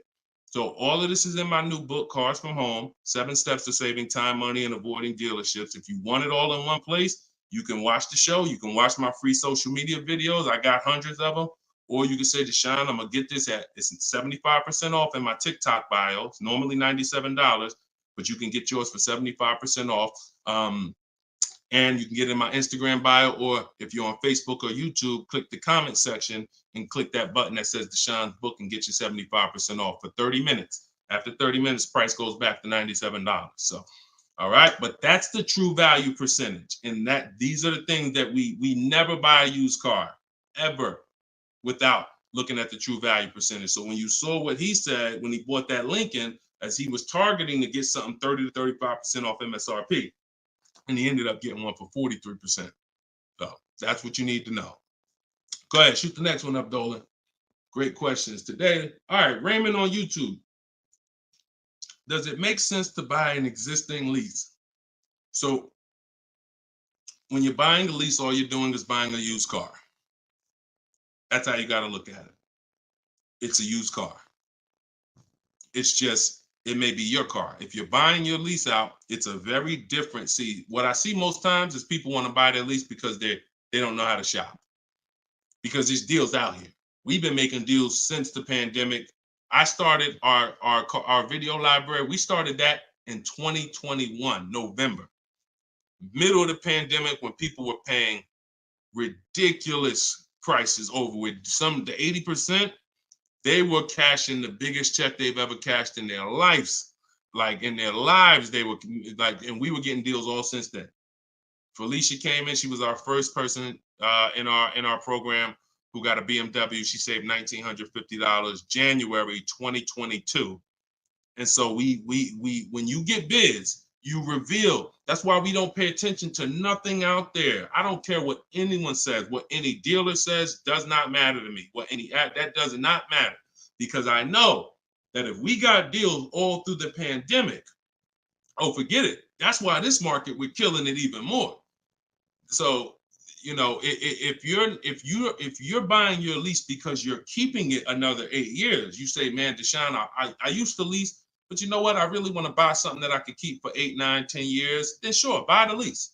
But if you're not doing that, then you're moving from a lease mindset, which is I'm driving great cars, brand new cars, always under warranty in most cases, latest and greatest features, low payments, pennies on a dollar compared to people buying. That's a whole value system. That's mindset right there. These are the people who are shopping for a lease. These are the benefits of leasing. And then you're moving and saying, all right, I'm going to buy a used car now. Very different, very different. So you got to be, you have to have had a change in mindset and goals to buy your lease and buy a used car. And it's never, what I see most times is people just don't know how to shop. When you use what I'm teaching you to shop, get 5 offers, you're going to see there's deals everywhere. Everywhere. Go ahead. Shoot the next one up, Dolan.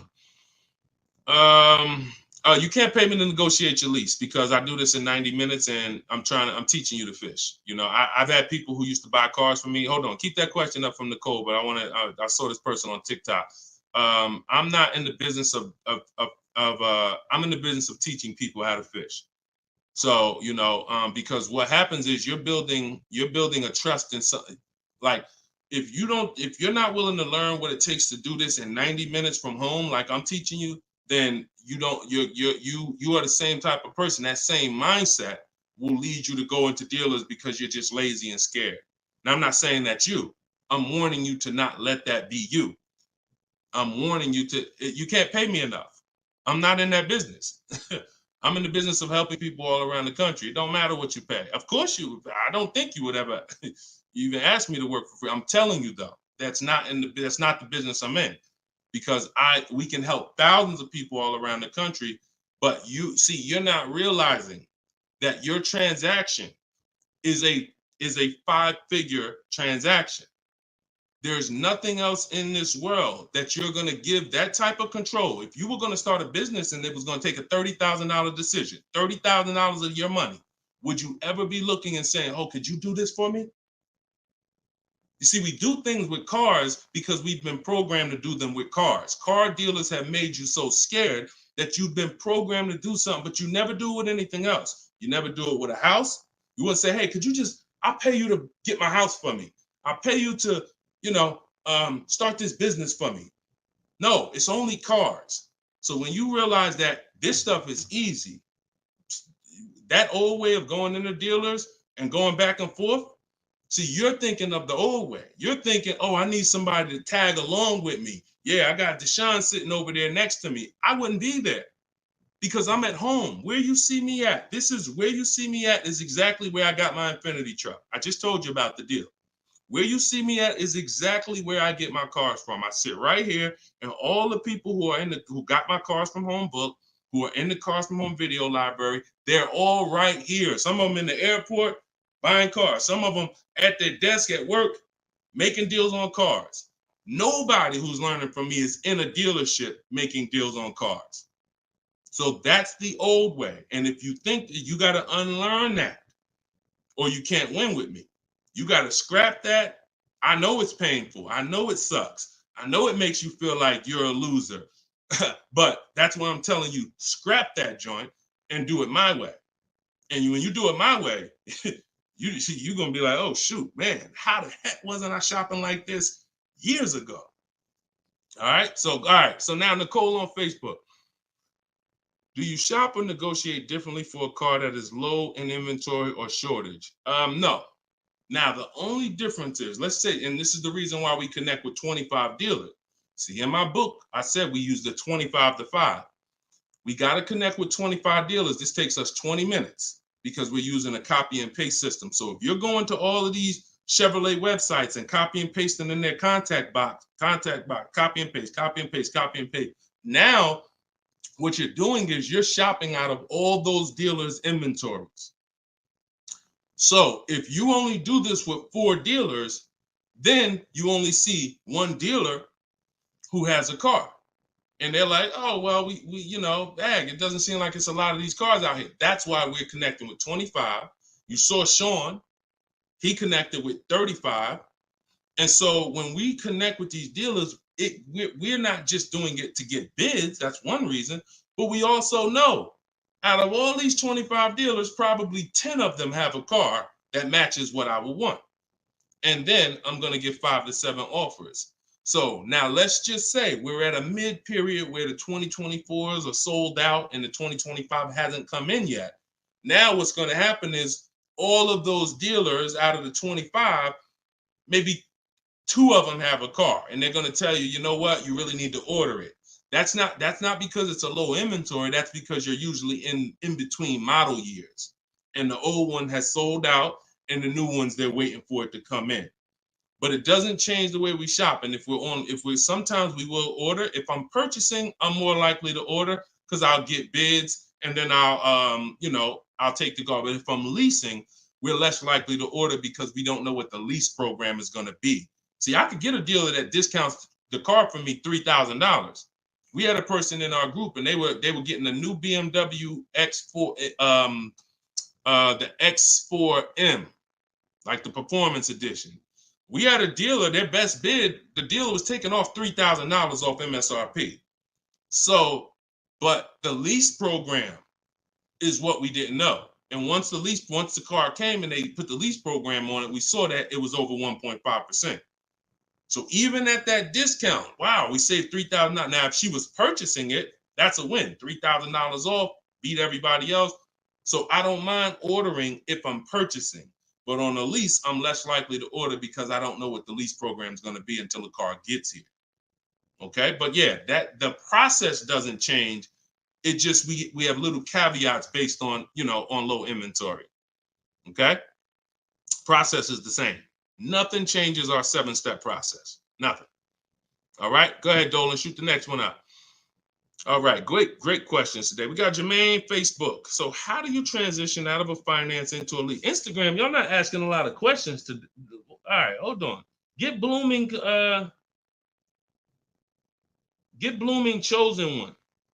All right, hold on. All right, Jermaine from Facebook says, how do you transition out of a finance to a lease? All right, perfect. So now what I like about this question, Jermaine, is you've already answered the most important question, which is how many years am I keeping the next car? That's step one in our 7-step system. You've already answered that because you've determined I should be leasing. Now the next step is equity assessment. Equity assessment. Call the bank. You don't have to worry about third-party restrictions or nothing because you're not leasing. I mean, you're not coming out of a lease, rather. So you're going to call your bank, get your payoff.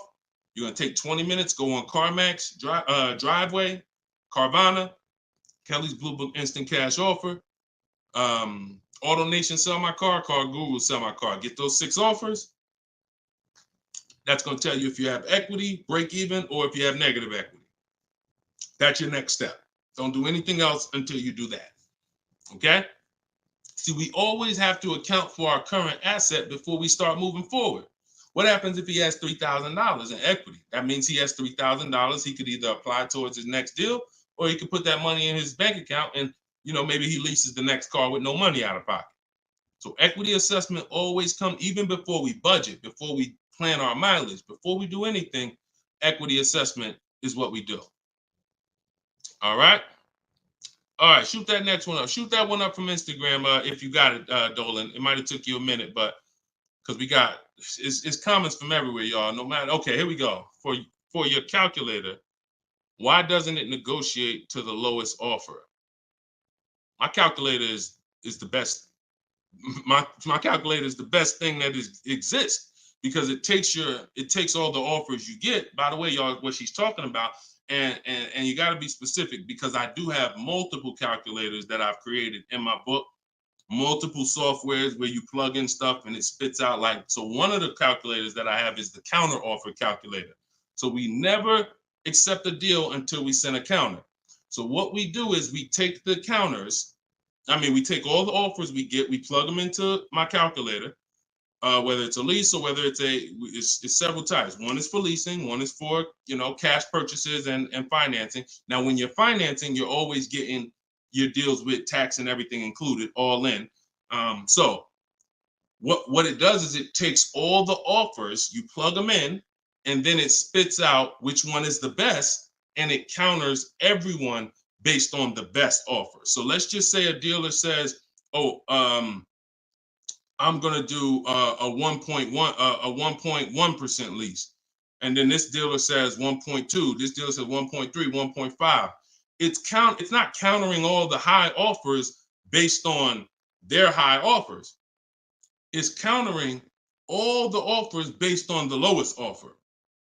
Because if the 1.1% lease was presented to us, that means any of the dealer could have did it. So now we're calling out the 80% and letting them know that if this dealer offered me 1.1%, then you all could have done it too. You're just choosing not to do it, in which case that's what the 80% do. So we counter every single one. We even counter the lowest one. And some people in the group will say, Deshone, man, this dealer is the lowest, man. Should I be countering them for another $50 less? I say you must counter. Because you don't know if there's another $10, $50, $20. If you don't counter until a person tells you there's no more room, even if they're the lowest, that's not the best deal. So sometimes you counter the lowest offer, and the lowest offer will be like, listen, man, I gave you my best shot. I got nothing else. We know they're telling the truth because we got 4 or 5 other offers that are much higher than that.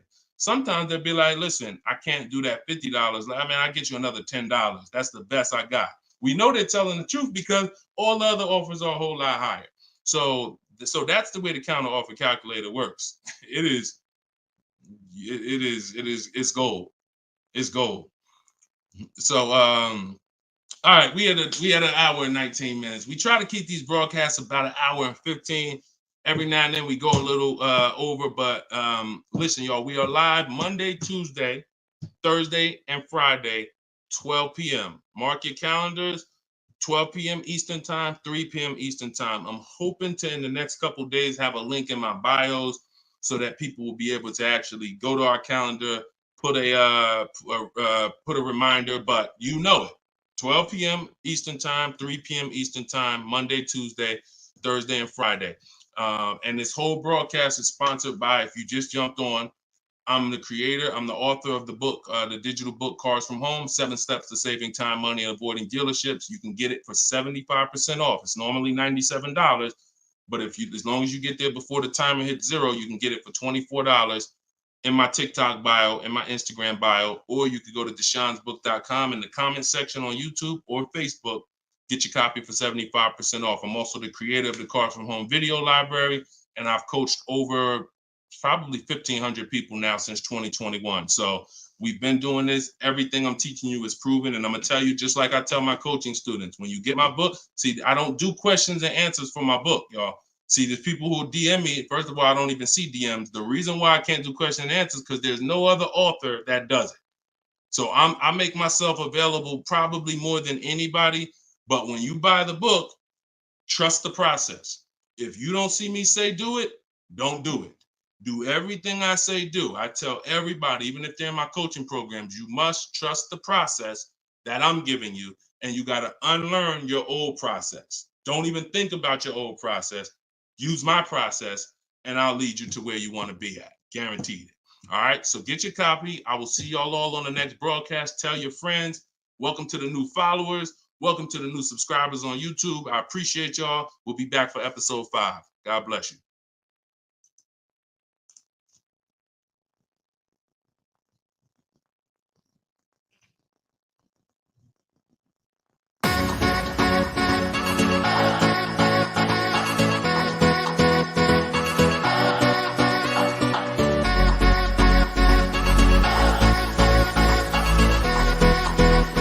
The worst possible thing you could say when you walk into a car dealership. I spent 5 years with Mercedes-Benz, 5 with General Motors, and the worst thing a person could say when they walk in is, if you could just get me to this payment, we got a deal.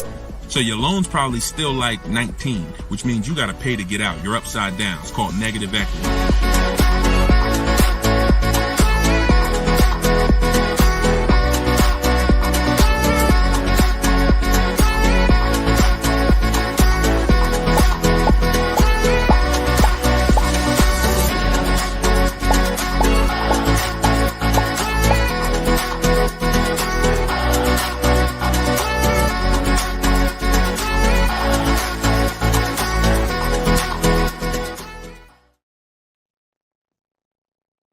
What's going on? What's going on? Welcome everybody to Wednesday, 12 noon car shopping Q&A. This is episode 5. We do these live shows 12 p.m.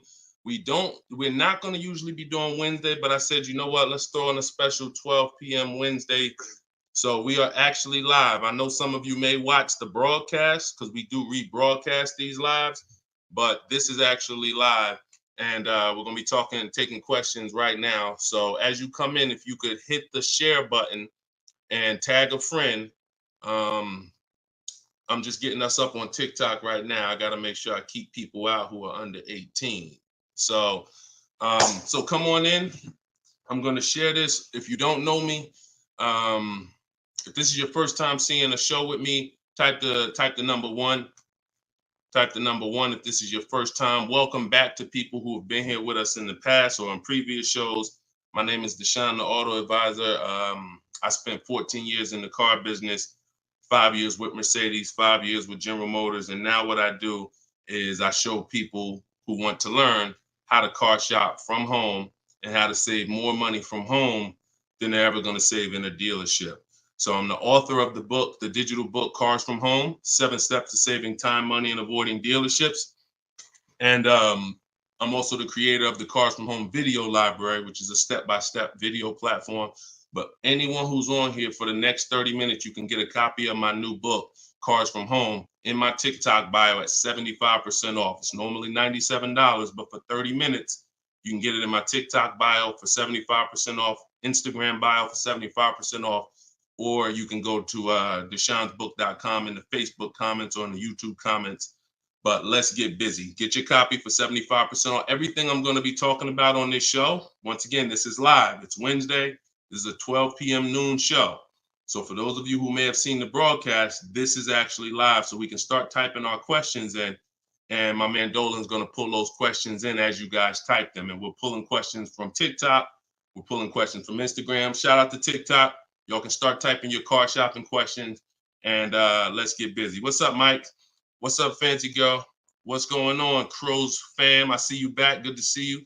What's up, Manly Snacks? Good to see everybody coming in on TikTok. And as you come in on TikTok, can you all start tapping the screen? If you're going to spend 10, 15 minutes with us, start tapping the screen, shooting those likes up. And then my man Dolan is going to bring in the first question when y'all type it. So Instagram, make sure y'all typing. Sometimes Facebook and YouTube, we notice y'all are a little slow. We need y'all to get a little faster because TikTok always types their questions fast. And Instagram usually types their questions fast, but Facebook, y'all got to get a little faster with y'all questions. So we know that y'all going to step up today and start getting your questions in. All right. I see one that came in from JC. You want to pull that one up, Dolan? On YouTube? Okay. Our best deals, are they made from the comfy confines of our home? Or should we hammer it out at the dealership going toe-to-toe, jab for jab with the salesman, finance, and sales managers? Well, you have no leverage when you're face-to-face with someone. And leverage is what gets you good deals. Leverage is what, we up to 500 likes on TikTok already. Shout out to y'all. Keep tapping the screen. Appreciate y'all. And tag a friend. Everybody bring your friends over. They need this just as much as you do. So what JC from YouTube just asks is it better? He's basically saying, am I gonna lose something by not being in the dealership face to face with a car salesman? You know, am I losing something? And it's a good question, but you're losing something by being there. And let me explain why. You're losing something by being there because your leverage in a negotiation, it comes from you talking to other people and having other offers. Let me give you a real example so that you can really understand that. When people are negotiating for your business, you're going to save the most money without trying. You go into the supermarket. Do you have to try to find the best deal on laundry detergent? Do you have to try to find the best deal on anything, spaghetti sauce? No. Why? Because companies are actually hoping that you look and see that they're the best deal. Hey, look, we're on sale this week. Hey, look, choose us. They're trying to get your attention. They realize they're competing with all these other brands and they don't mind. So even with the TV, I always use a TV for example. If you go out to buy a TV right now, is anybody on here worried about overpaying for a TV in 2024? Anybody? And I always want to remind people, as you new people come on, this is live. This is Wednesday, our 12 p.m. live call. So our 12 p.m. live show. So you can ask your questions. This is not our rebroadcast. So what is anybody on here worried about overpaying for a TV? Anybody? No. Why is that? Because you already know that companies are competing to sell you a TV. Sony, TCL, Samsung, all of these companies are competing. Therefore, you know you're not gonna overpay. That's what we bring to car buying. In a nutshell, y'all, if I can wrap up what I'm trying to show you with Cars From Home, the reason why my brand is called Cars From Home, my book is called Cars From Home, my library is called Cars. The reason is because it's a mindset. It's a mindset. You're bringing the same mindset you would bring to shop for your TV to cars. And you don't overpay. You don't have anybody on here worried about having buyer's remorse for the TV. Look, Fancy Girl, Kiki, no. Look, RJ Newscom, no. Look, look, Patrice on Instagram, no. So no one on here is worried about overpaying for any of these items that years ago, we used to be worried about overpaying for TVs, but not anymore. So when you start staying at home and getting multiple offers and kill your programming that the car business has programmed you into thinking that you need to go in, then you're going to see how much money you save quicker. Okay? Who's not a good negotiator? As you come on, I want y'all to answer this question. Who's not a good negotiator? I see you, Yayo. I see you. Okay, I see you, Fun Times. Welcome, Tone Bud. Who's not a good negotiator? Just type me if you're just, Deshone, it's not my thing. I'm not really, look, Crow's fan. No, I'm not. What's up, Tom? Julia? So all of these, look, John C. on Facebook. No. William on TikTok. No. All of these people are not yet. Danny on Instagram. So what I want to tell y'all is you no longer have to think you need to be a good negotiator to win with buying cars. You're going to start making people negotiate with each other. And that's multiple offers. So if you're buying your next car and it's a new car, you're going to get at least 5 offers from 5 different dealers. And if you're leasing your new car, you're going to get at least 5 offers from 5 different dealers while you're at home. And if you're buying a used car, you're going to stay at home. You're going to look at the entire used car market on all the marketplaces. I teach 8 marketplaces. You need to be everywhere a used car is. These are like if you were buying a TV, to continue to use that example, you wouldn't just be on Walmart.com, but not be on Amazon. You wouldn't skip Best Buy. You wouldn't skip PC. Wherever there's a TV, you would be. It's the same thing. And y'all are going to save more money than you've ever saved, easier. This is how you take control and have your confidence, and you are empowered. Okay? So that's the answer to your question, JC. You don't lose by being at home making dealers bid. You lose by being in dealers going one-on-one. Okay, great question. Shoot the next one up, Dolan. All right, this one is Mr. Martinez on TikTok. Do they require a credit check with the request? Now, that's a good question. They'll make you think they do. Whenever somebody requests your credit for a quote, just know that that's a tactic. This is why you don't want to be in dealers talking. Remember this rule. Never talk numbers for a car in the dealership. Okay? Never talk numbers in the dealership. You want to only test drive the car. Now, it's a little different with a used car.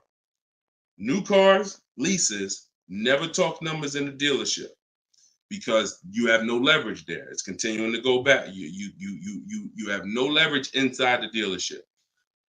Now, when you are requesting your quote, you're going to the dealership site. In my book, my book is called Cars from Home, 7 Steps to Saving Time, Money, and Avoiding Dealerships. Everything that I'm teaching y'all is out of one of those 7 steps. Now, when you get to the point where you're getting offers, we're not using third-party websites because dealers pay for those leads. We don't want dealers paying any extra money to a company to get in touch with us. We want to go direct to dealers' websites. This takes 20 minutes. If you do it my way, you're going to the dealers' websites. In my book, I have a link to the dealers, each brand. You put your zip code in and it'll pull up all the dealers. Now, as you go to these dealers' websites, you're doing a copy and paste. Copy and paste. And now, what are we saying in that first message? What we want, what we're looking for, when we can purchase. We're not talking about numbers yet. We just want to see who has a car. Now, once we see who has a car, now my strategy that I like you to start using, and some of you who have my book, you've used it already, is the 25 to 5. 25 to 5 is when you're connecting with 25 dealers online, and the goal is to get 5 offers. So, and the reason why we get 5 offers is because 80% are overpriced. So 4 of those 5 offers are usually going to be overpriced. That's when you know you did it right. So when we're getting our quote request, one dealer might say, I can't do it without credit. One of the things we say when we're requesting quotes for a lease is assume tier 1. Now, for those of you who are purchasing, not leasing, you're going to request quotes all in, taxes, fees, everything in. Now, there are people who are going to try to knock you off your game. Some of you know, if you have my book, I have scripts for everything they're going to say, because I used to have to use these templates. You're going to hear stuff like, oh, we need you. When can we get on the phone? Can we just have a quick phone call?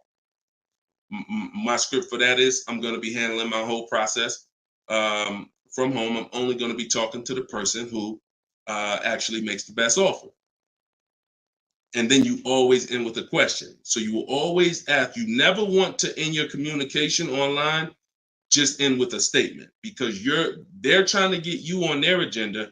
You're trying to keep them on our agenda, which is, you're either going to let me know what car you have. Do you have a car that matches what I want? Second, once I confirm you have a car that matches what I want, can you give me an offer for it? That's what we want. And everything we do is to stay on that agenda. Does that make sense? When you're leasing and you're buying new cars, you have to have an agenda, because, again, I'm trying to teach you, I want you shopping with strategy. I've been doing this, helping people since 2021. We've helped over 8,000 people, probably 6,000 with my book, another 2,000 with our video program. So this we know works. I'm not telling you something that I'm hoping works for you. You just have to do it. But what you're going to have to do is stick to the agenda and realize that my only two purposes is to find out, does a dealer have a car that matches what I want? And can you make me an offer on it? That's it. And now I have scripts in my book that do that. For all of you who just came on, this whole show is sponsored by my new book, Cars from Home. And you can get your copy for 75% off. It's normally $97. It's a digital book, because I need to update it as things change in the market. And if you got a print book, if I printed a book and now I mailed you a book, now you got the book and it works now, but when you go to use it a year from now, some things may change, some websites may change and whatnot. Now you got to buy another book. So this book is a one-time, you get upgrades as I upgrade it, and I probably updated it at least 4 times since I launched it. So get your copy for 75% off in my TikTok bio, but you only got 30 minutes. Once 30 minutes passes, it goes back up to $97, which is still a great price, by the way, because you're going to save thousands of dollars using it in my Instagram bio and my TikTok bio. So you're never getting to the point, Mr. Martinez, where you are giving a person an opportunity to run your credit, because everything you're doing is at home requesting information. So as long as you get into the business of being at home, writing and requesting prices, and seeing which dealer is going to offer you the car for the best price, you're never going to be in a position where you need to be giving your credit, because there's no reason. And if you give your credit, you really fell for the game, because now they locked you into them, which is the goal. So no reason for everybody, no reason to give credit to give somebody our credit to get an offer. All right, go ahead, Dolan. Next one. Type your questions. I see a lot coming in from Instagram. I'm in the dealership right now. Vital on Instagram. Keep that up, Dolan. Vital just said I'm in the dealer right now. Now, if you're there negotiating, then you're never going to get the best deal. You're never going to get the best deal. Understand, y'all, I'm not playing games. For those of you who don't understand what we really do here, like, this is Greg right here. Greg used our strategies. He got a $56,000 Kia EV6 win. He got it for $527 a month on his lease, no money down. That's through bids. That's not through negotiations. Danielle's lease, $44,000 Audi A3. She got it for $550 a month, no money down. You know, this is on a purchase here. Sean bought. And some of you may have these cars and look at your payments and you're going to say, Dag, Deshone, I got that same car, man, and I ain't get that price. That's why I'm trying to tell you to listen. And like, we're not regular here. And sometimes I think, like, I'm not the public. I could be in the car business making $200,000-$300,000 a year if I wanted to. This is not God's plan for me. I'm trying to give you the game but you got to understand who I am. This ship has sailed. We've been doing this for thousands of people since 2021. If you just now here and you just finding me and you haven't used my stuff yet, like, you missed it, but understand, don't keep missing it. This Sean, he got this F-150 Lightning XLT, $73,000 truck, brand new truck. He saved over $20,000 getting bids my way. And the people who learn from me, they're never going back to the old way. They never going back to negotiating and deals. It only take one time for you to use what I'm telling you and see how quick you buy cars and see how much money you save to realize, oh shoot, I'm never going back to that old way of car shopping again. All right. So if you want to do it, you need to leave that dealership. Unless you're just there to test drive, that's different. So Instagram. Considering leasing a car, but feels like it will keep me constantly having a car payment if I choose to keep leasing at the end. Could you please explain the strategy to leasing versus financing? Absolutely. So when you're leasing, so this is a great question. Somebody said, look, if I lease, I'm going to always have a car payment. That's absolutely true. And so there's two totally different ends of the spectrum, y'all, when we look at how we acquire cars and get the best deals on them. One is a lease. My goal is to drive a new car, always under warranty in most cases, except if I'm a high mileage driver. I'm paying pennies on the dollar compared to somebody purchasing, like that same car that Greg got. He's paying $527 a month. That same vehicle would be, it's a $56,000 car. That same vehicle will be $1,000 a month on the car note, at least on a 6-year car note. So I'm paying pennies on the dollar. I just had somebody today, he's going to pick up a brand new Kia Telluride. He got a payment of in the 400 range of $42,000 Kia Telluride. Once he negotiated it, he decided he was going to put $2,500 down because he wanted his payment where it was. But he already had a ridiculously low payment. It was like a 1.1% lease deal on a Kia Telluride. I told him, I said, you know that same Kia Telluride, $42,000, that would cost about $800 a month to purchase? He said, yeah, I know. I used to buy one. I used to buy mine. He actually had one. It got totaled. So he knows how much he was putting into that vehicle before he actually figured out he's not an 8-year person. So if you're not keeping your cars 8 years, you should be shopping for aggressive lease deals because it's pennies on the dollar. And we shop with bids because it's easy. It's fun. We're in control. And that's the way we do it. Now, the other side of the spectrum are long-term vehicles that are going to be what we call a keeper. If anybody who has a keeper in their household, type a K. If you have a vehicle in your household right now that you've had for more than 8 years, type a K. Type a K. Type a K. As you come in, y'all, if you're on Instagram, could y'all hit that paper airplane? It looks at the bottom of the screen. It allows you to share this broadcast with your friends. And could everyone who shares, could you share this broadcast? It does help. It matters. And I'm never going to stop asking for it. And I'm never going to stop appreciating the people who share. I appreciate you guys.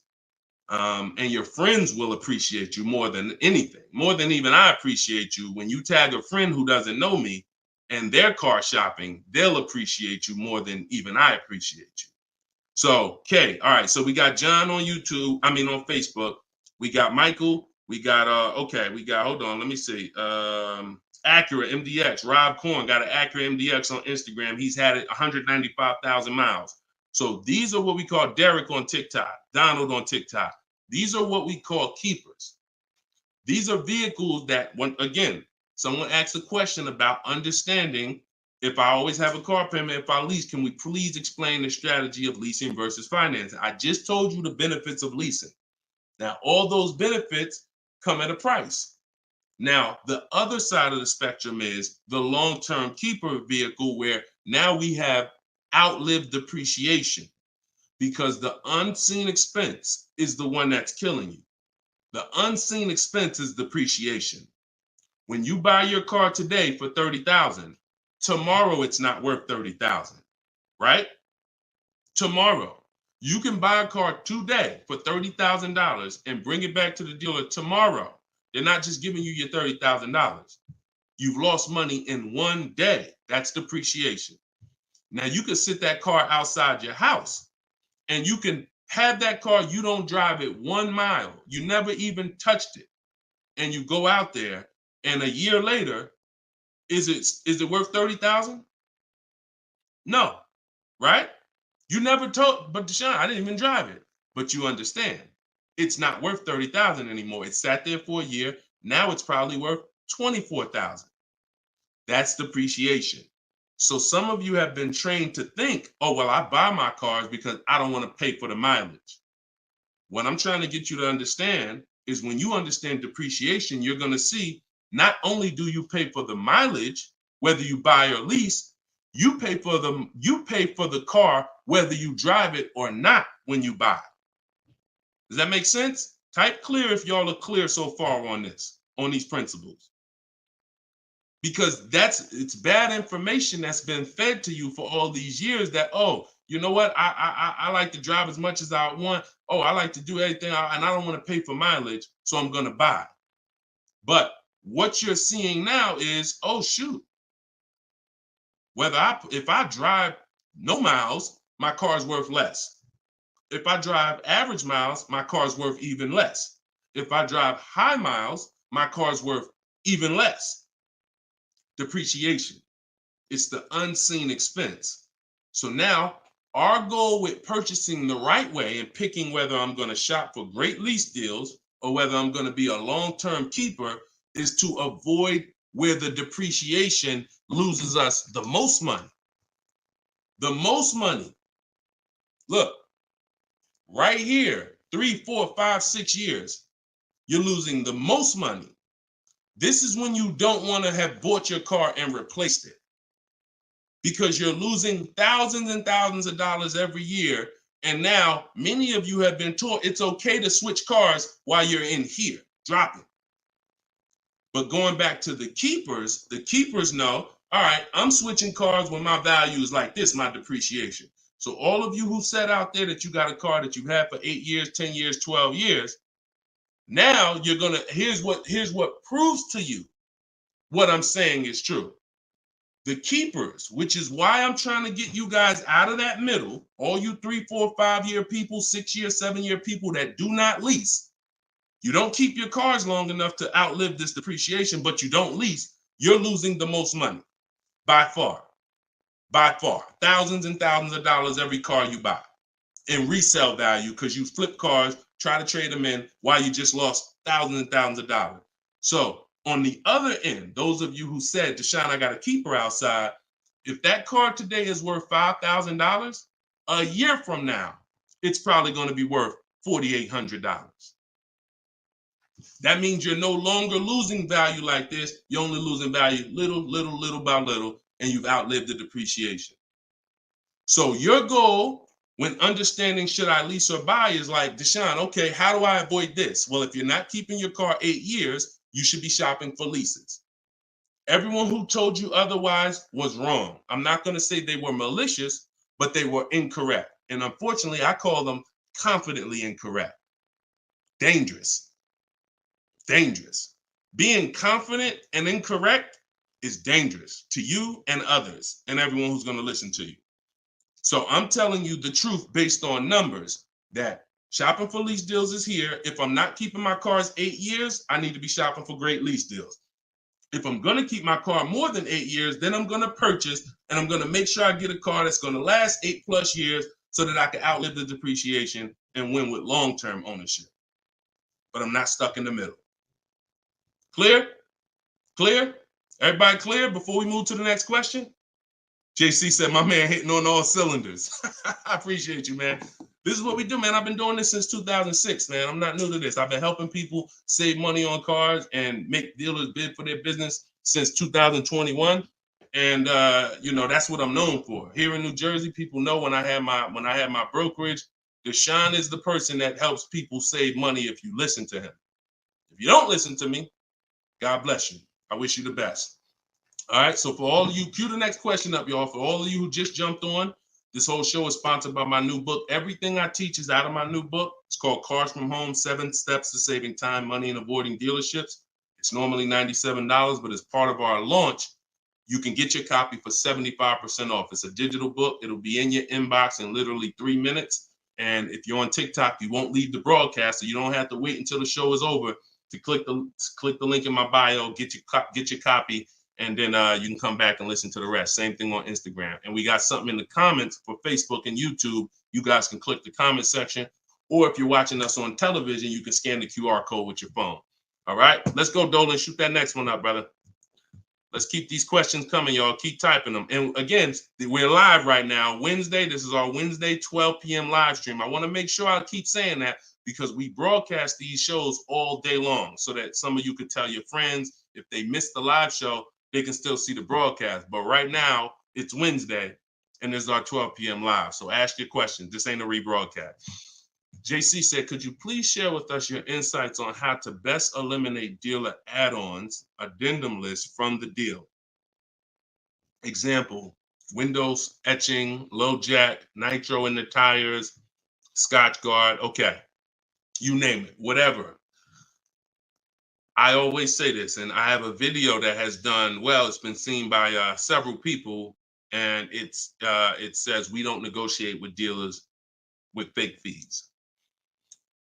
You can see what I need you to know is 80% of dealers are overpriced. 20% are trying to beat their competition and they don't mind competing. These are the best people in the world. These are the people you want to find and buy from. But there's 17,000 new car dealers in this country.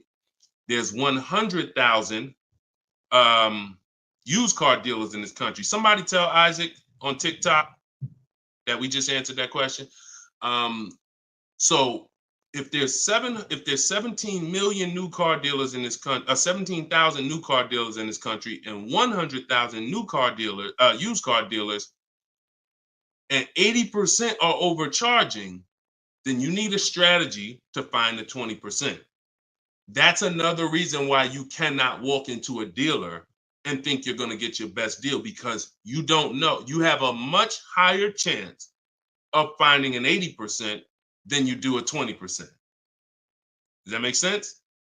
It's more than likely when you walk into a dealer and you request a quote or you request an info, even the dealer that you've been buying from, they're going to say, it's more than likely you're dealing with an 80% dealer just based on the sheer numbers. It's not 50-50. And like I said, I've worked with 8,000 people since 2021. We have the data to show this is not 20% is who you're looking for. That's who we're looking for. So what we do is we need to sort for them. We're not looking to walk in. We're looking to stay at home and sort for them. The 80% are going to do what the 80% do. To answer your question, JC, I'm not interested in getting an 80% dealer to take off their fees because that's not what they do. Thanks, Carter's dad. That's not what they do. They charge fees. People pay fees. People who walk into them and buy the old-fashioned way. Your friends. Some of my friends who don't know me, most of my friends know me though now. So, pretty much everyone that knows me in real life uses what I teach. But some of your friends, pretty much any of your friends that ain't doing what we teach, they're out there walking into dealers. And the 80% are going to do what the 80% do as long as people keep paying it. As long as people, all right, man, well, look, you're going to have to take some of that off. It's made up to begin with. So how do I win if you're taking off $2,000 of fees you made up and then I think I won? How's that a win?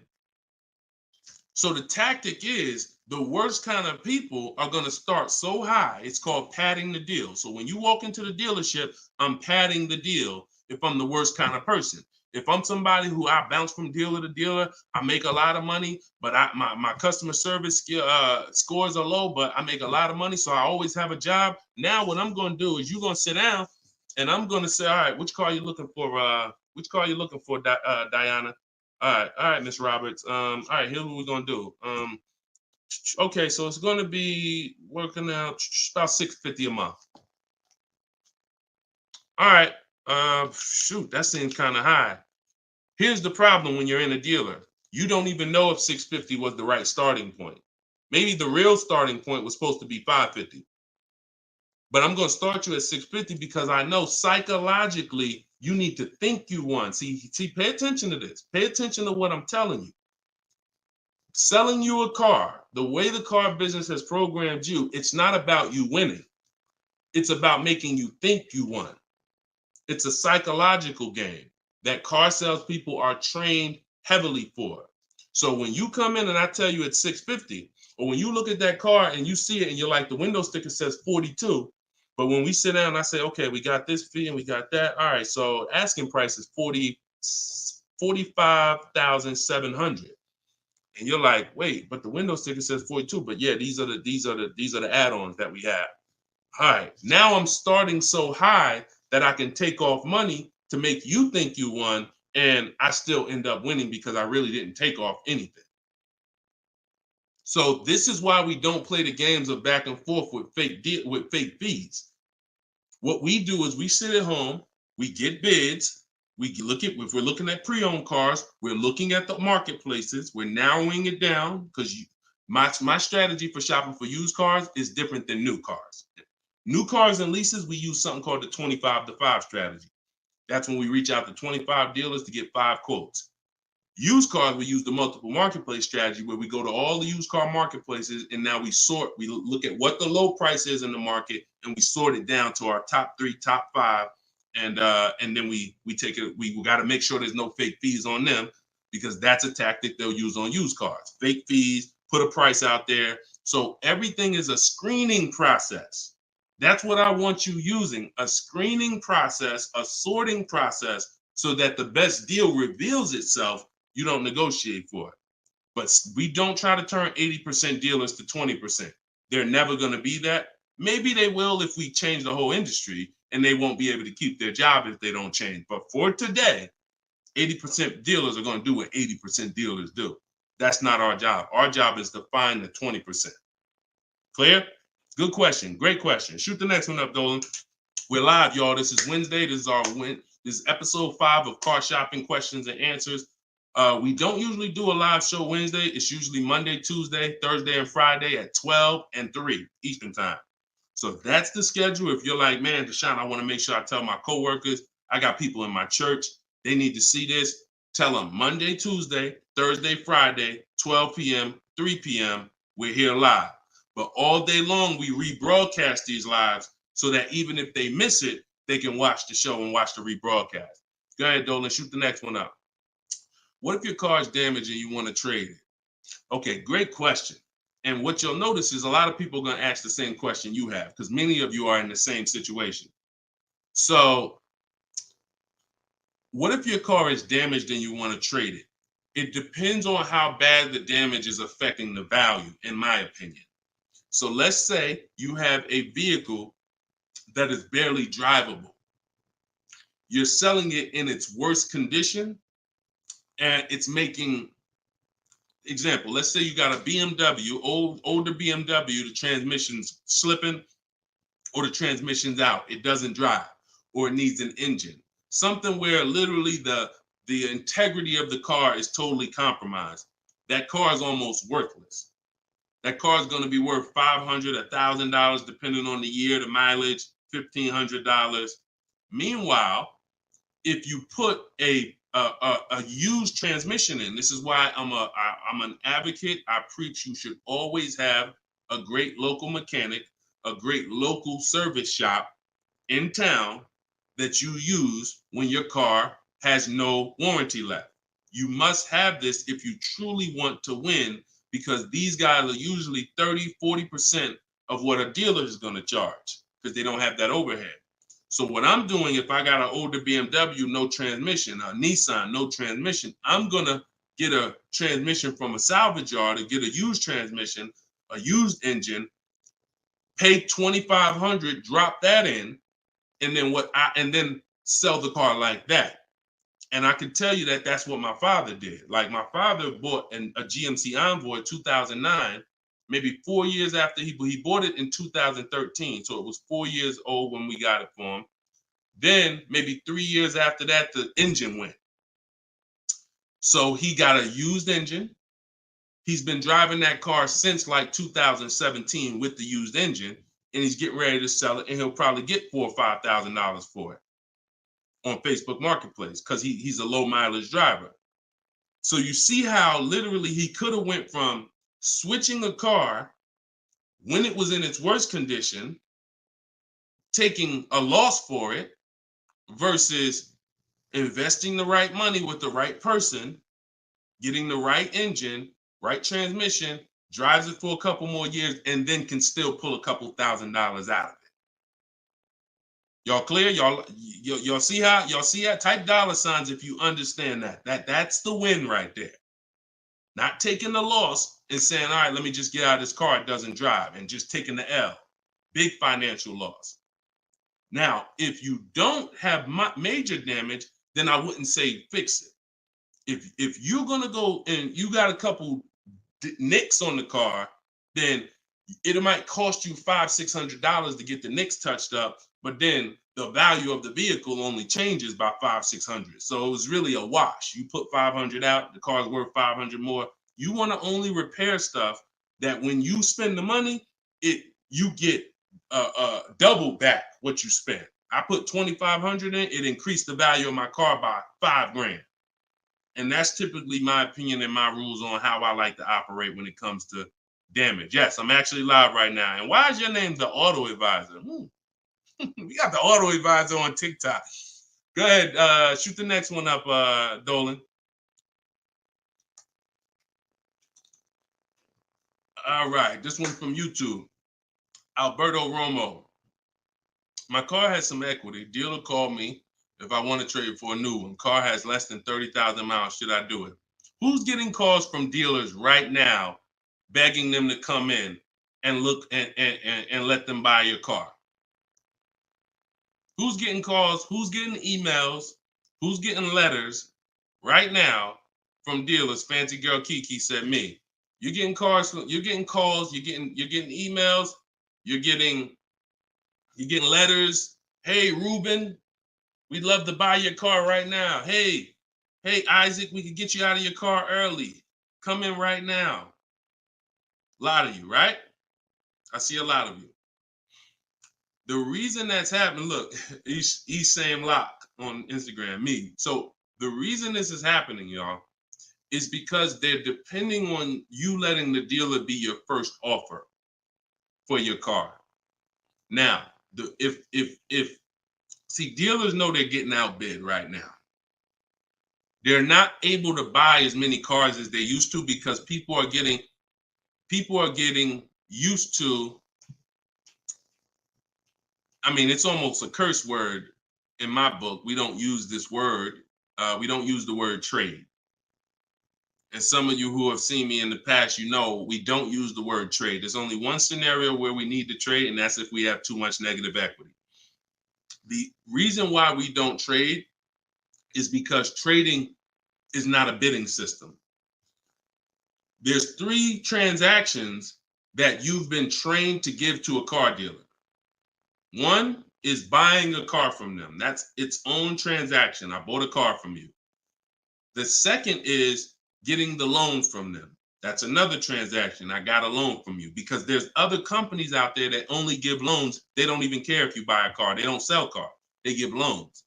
That's a clue that there's money in the loan business. Now, the third transaction is people who want to buy your car. When you give your car to the same dealership, you gave them your old car, that's one transaction. You gave them your loan, that's another transaction. And you gave them the purchase of a new car from them. That's 3 transactions. And most times you didn't get bids on any of them. That's how you're losing money. You're probably losing $2,000 here, probably $1,500 on the loan, and then maybe another $1,000, $1,500 on your car that you gave to them. Hidden money. See, I'm not just here to teach you how to car shop from home the right way, strategically using my system. I'm also here to reveal to you the hidden money that you haven't seen in your car deals. So you got to stop doing combining transactions. That's why we don't trade. We get offers in my book, step 2. My book is 7 steps. Everything I teach is 7 steps. Those 7 steps won't change. First step is most important question. That's leasing versus buying. How many years you keep in the car? Second step is equity assessment. I need to get offers for my current car, my current lease, see if I have any equity, see if I can break even, or see if I have negative equity. Third step is deal structure. I need to find out how much this car is supposed to cost if I get a deal on it. I'm budgeting for a deal. See, we don't budget based on how much I could afford. I'm budgeting, I'm looking at a car if I'm going to lease and saying, if I'm leasing, this is what a good deal would be on this car. I'm budgeting if I'm purchasing, this is how much I'm coming up with. Watch this. Many of you go in and you've been, I only want to spend no more than $500 a month. Or hey, I only want to spend no more than $30,000. You end up spending $570, or you end up spending $31,500. Or they say, hey, yeah, we got you to $30,000, but what about the taxes? All right, well, I guess I'll just put that on the credit card. So you end up going over budget because you shop with your max budget in mind. We never shop with our max in mind. We shop with multiple goals below our max so that we always, no matter where we land, we're under our max budget. That's step 3. Step 4, we do something called shopping, not buying. We don't mix the two with my system. Shopping is deciding what you want. Buying is step 5 when we go into the market and we start getting offers on what we want. But when you get to step 5, you're in the market getting offered. Step 6 is paperwork and protection. All that paperwork that you need to know. All right, do I need this product? Warranties, all of that is step 6. And then step 7 is delivery. So everything I'm teaching you falls under one of those 7 steps. And I'm trying to get you to use a system instead of winging it. If you don't wing it, you'll be fine. But step 2, Alberto, is the equity assessment, where you're getting offers to find out what your car is worth. You can give the dealer an opportunity later to beat it, but you need to know. That's why we don't respond to those. Hey, come on in. Let me look at your old car. Let me buy your old car. Hey, come on in. Let me see.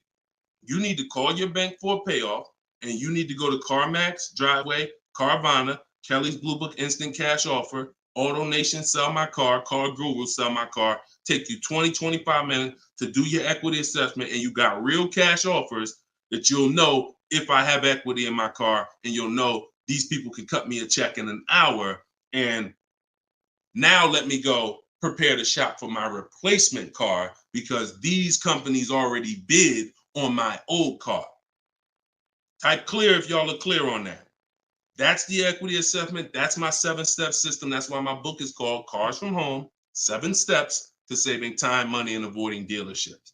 All right. All of you could get a copy. You could get your copy for 75% off. It's normally $97, but as part of our launch, you can get it in my TikTok bio for 30 minutes for 75% off. Once the timer goes back up, once the timer expires, it's back up to $97. So get your copy before the timer runs out. Same thing with Instagram. Go to my Instagram bio. You'll have it 3 minutes and you come back to the show. And if you're on Facebook or YouTube, we got links in the comment section for you. All right. Great question, though. Look, go ahead. Shoot the next one up, Dolan. Oh, it said, this man, bro, spitting gold fire for real. I hope this isn't going over anyone's head. Me too, bro. Listen, me too. Keep that question up. Fancy girl Kiki from TikTok. But me too, bro. Like, I'm sitting here, man, and I pray every day that the Lord help me to look. I want you to even see. I gotta unlearn. That's why I represent this brand. I got to unlearn. Like, I have been programmed, and the people who programmed me have actually programmed me because they make more money by me staying programmed. So some of you, it's unfortunate, are not going to spend $24. You're not going to spend $24. Now, I had people get the book for $97. It's people that might be on here that say, man, I got the book before we even had this sale. $97, but some of you are not going to spend $24 to get the book. But you want to go into a 5-figure transaction, a 5-figure, $10,000, $50,000, $100,000. Some of you who are buying luxury vehicles and exotics transaction, but it's something about not, man, and that's just unfortunate.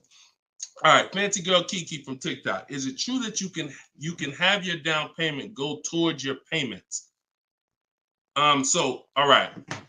So when we're working out our loan, again, this is still combining the loan and the purchase of the car. Because when you're actually trying to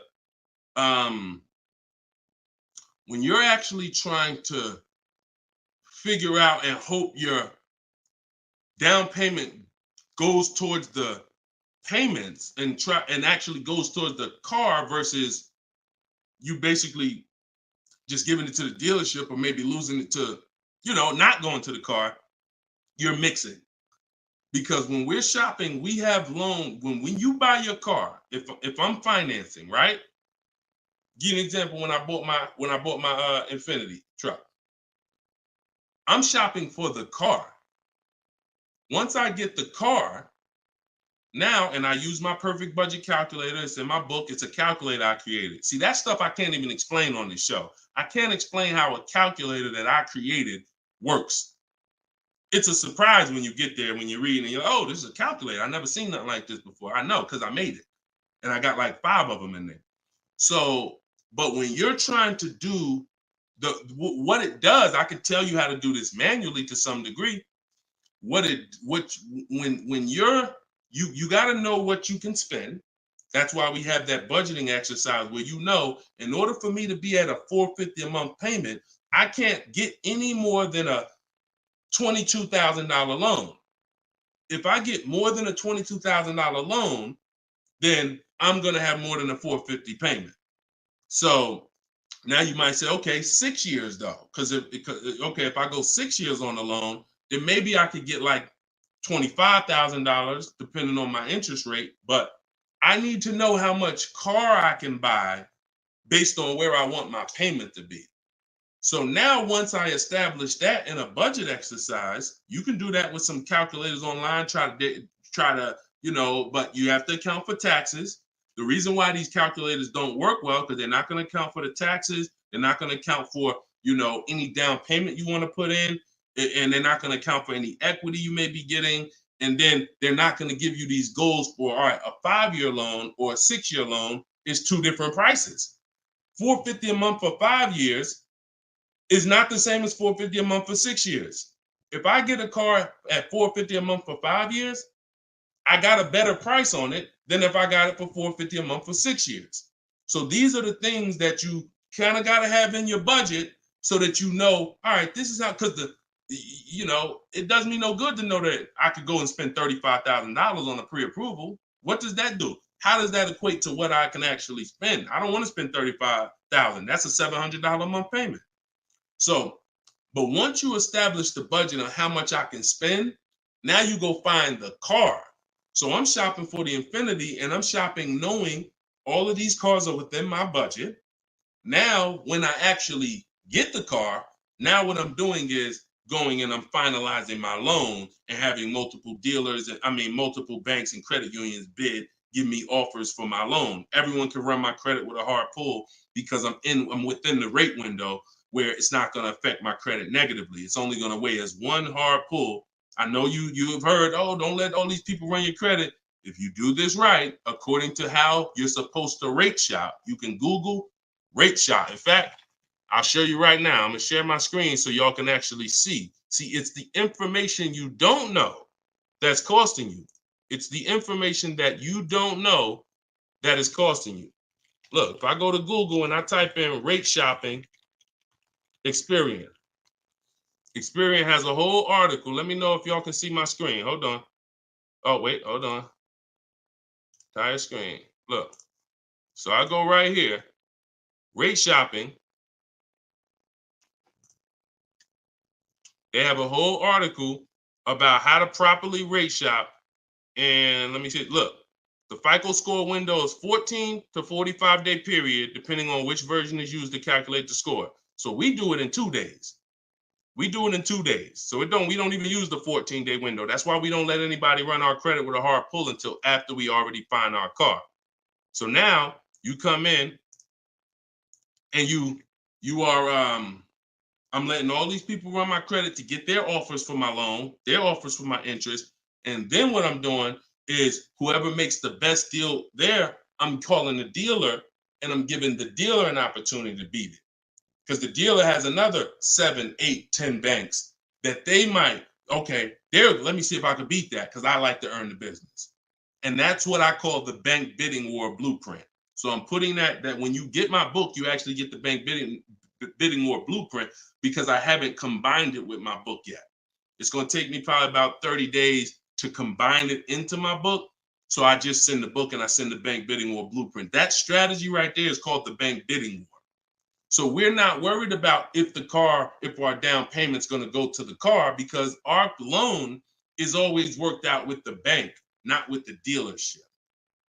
Okay? Separate these things. When you start separating these things like I want you to, you're going to see I can't get into the same trouble I used to get into. Okay? Go ahead. Shoot the next one up, Dolan. Great question. Are you even actively selling cars or are you just selling books now? No, we're all in the education business. I haven't sold cars since 2020. TikTok, what's the best way to approach a used dealership? From home. All the marketplaces. So you don't want to, if you're shopping for a used car, you cannot afford to miss a place where a used car is. What does that mean? Car Gurus, Auto Trader, Carfax.com, CarMax.com, Carvana, Driveway, eBay Motors. There's 8 marketplaces that we use. Vroom used to be on there, but Vroom's out of business now. So, and we don't use, people will say, why don't you use Auto Tempest because it pulls inventory from all that. We don't use a third-party site because what it's doing is pulling, it's not going to pull all the inventory because no one's going to give this third-party site permission to just pull all their inventory and now people start going to the third-party site instead of coming to them. So we just go direct to the marketplaces. And then the first thing we're doing, once we know our budget and what we can spend, we're going and we're looking for our car, but we are not going, the first thing you need to do if you want to get, y'all know, like what I'm famous for is teaching people how to get below market deals from home. Below market deals. When you're getting below market deals, you have to realize there's 2 other categories of most people paying. Some of you have been paying market value. Some of you have been paying above market value. So below market value means there's 2 categories that we want to buy below what they're paying. Okay? So we got to have that in our mind. Below market. Like when you look at Eddie. Look at Eddie. This is 2023. This was last year. Still coming out of low inventory. He got a 2023 Camry hybrid. And the hybrids last year, they were on fire. On fire. Like, so they were still charging $2,000, $3,000 over sticker price for the, he got $2,086 under MSRP getting bids. That was his lowest bid. Okay? He said I had a 1-week window. So those of you who are like, Deshone, I need a car in a week. When you get bids, it ain't nothing. He said I actually completed the process in 4 days. So below market deals where people are paying sticker price and they think they won. You know what? Hey, you know what? The best deal is, at least I didn't get a markup, sticker price. Now, let's get back to approaching the used cars. When we open up when we get in used cars. Oh, wait a minute, yo, banana dad, you funny, man. So when we get in used cars, so our goal before we could get a below market used deal, we have to know what the market prices are. So when we open up those marketplaces, the first thing I want you to do is look and sort from lowest to highest prices on all of them. Lowest to highest prices. Well, the first thing we actually do is start an account. You want an account because we want to get alerts of all new inventory. So we start an account on all the marketplaces that we can start an account on. Now we're going to look and sort from lowest to highest, and we're going to look and see what the low side of the market is. Low side of the market, low side of the market. Now I might say, okay, the low side of the market is about 22, 23. if you're doing it right, you're always going to have prices that are $3,000, $4,000, $5,000, $6,000 more. If you don't see that type of spread, you're not doing it right. So now we know this is the low side of the market. Now here's what comes with the low side of the market: bad Carfaxes, frame damage, salvage titles, sketchy history, damaged cars. That's good. That's what comes with it. What we're looking to do is see where those cars are priced at, and we're looking to be right above them. And from there, we have a particular system of how we're going to sort based on title history, service records, extremely important. We will not buy a used car without great service records. Then we go to accident history. There's a couple different types of accidents: serious accidents, airbag deployed, vehicle towed. All of this is serious accident. I appreciate you, JCAA. Shout out to the sharers on TikTok. Now we go to, then we need to verify there's no bogus fees, because that's a narrowing down. Now that'll narrow us down to like a top 3, top 5, top 7. But some of those vehicles are going to have bogus fees, guaranteed. And this is not always happening day one. That's why I don't want you waiting until you need a car to go shop. I want you in the market early, a month, 2 months, 3 months before you need a car, so that you can watch the market. And when you can watch the market, you have much more leverage. You have much more flexibility. You can say no. You can see where the price trends are, and you can get alerts. Many times, it's the alerts of the new cars that's going to be the car you take down. Because once you know the low side of the market, now you're getting alerts. Every new car that hits the market, boom, soon as it hits, I can look and see, oh, that's priced on the low side. Now I look, oh, shoot, frame damage. Oh, shoot, salvage title. Oh, shoot, whatever. And eventually one pops up and you're like, oh, good Carfax. Oh, good title history. Boom. And now we're preparing to get ready to take that car off the market. We can't test drive used cars until we're ready to buy them, though. That's the only reason we can't do 100% of our used car deals from home, ever. New car deals, we've had people throughout, use my book, in my course, 100%. Dealer delivers the car. That can happen. New cars and leases, 100%. Used cars, we can't. You must go to the dealer. You must see the car. You must drive it. And then that's when you're taking that deal across the finish line right then and there. Okay? That's a overview of what I call my multiple marketplace strategy. If you do that, you win. I mean, there's no guarantees in life. So I'm not here to guarantee, but I am here to say, you haven't had strategy. When you're using strategy and boundaries, you haven't had boundaries or strategy. You add boundaries and strategies to your car buying, 99 times out of 100, you're going to win more than you used to win. All right? Go ahead, Dolan. Shoot the next one up. Does your book teach how to sell and grow? I don't really know what that means. Sell and grow. This one's from TikTok. Do I get a discount for paying cash for a car? No. I know a lot of people told. Who was taught you get a deal for paying cash? Type a dollar sign if you were taught you get a better deal for paying cash. I got the book, the cheat sheets, awesome. Service connected. Don't use the cheat sheet. If you got the book, scrap the cheat sheets. The book is the nuts and bolts. The cheat sheets is an overview. I see you though. Use it. Win. So, all right. So you got Gina VL. You got I don't want to butcher your name, so I'm not even going to try. I see you on TikTok, though. I see Cozy Boy Nesto on Instagram. Okay, Monty. So my question was, who was taught you get a better deal by paying cash? All right. Now, I said type a dollar sign if you've ever heard this. Now, I don't want you operating with bad information. Let me tell you where this came from. And remember what I said earlier in the show. Earlier in the show, I told you, the car business is not about you winning.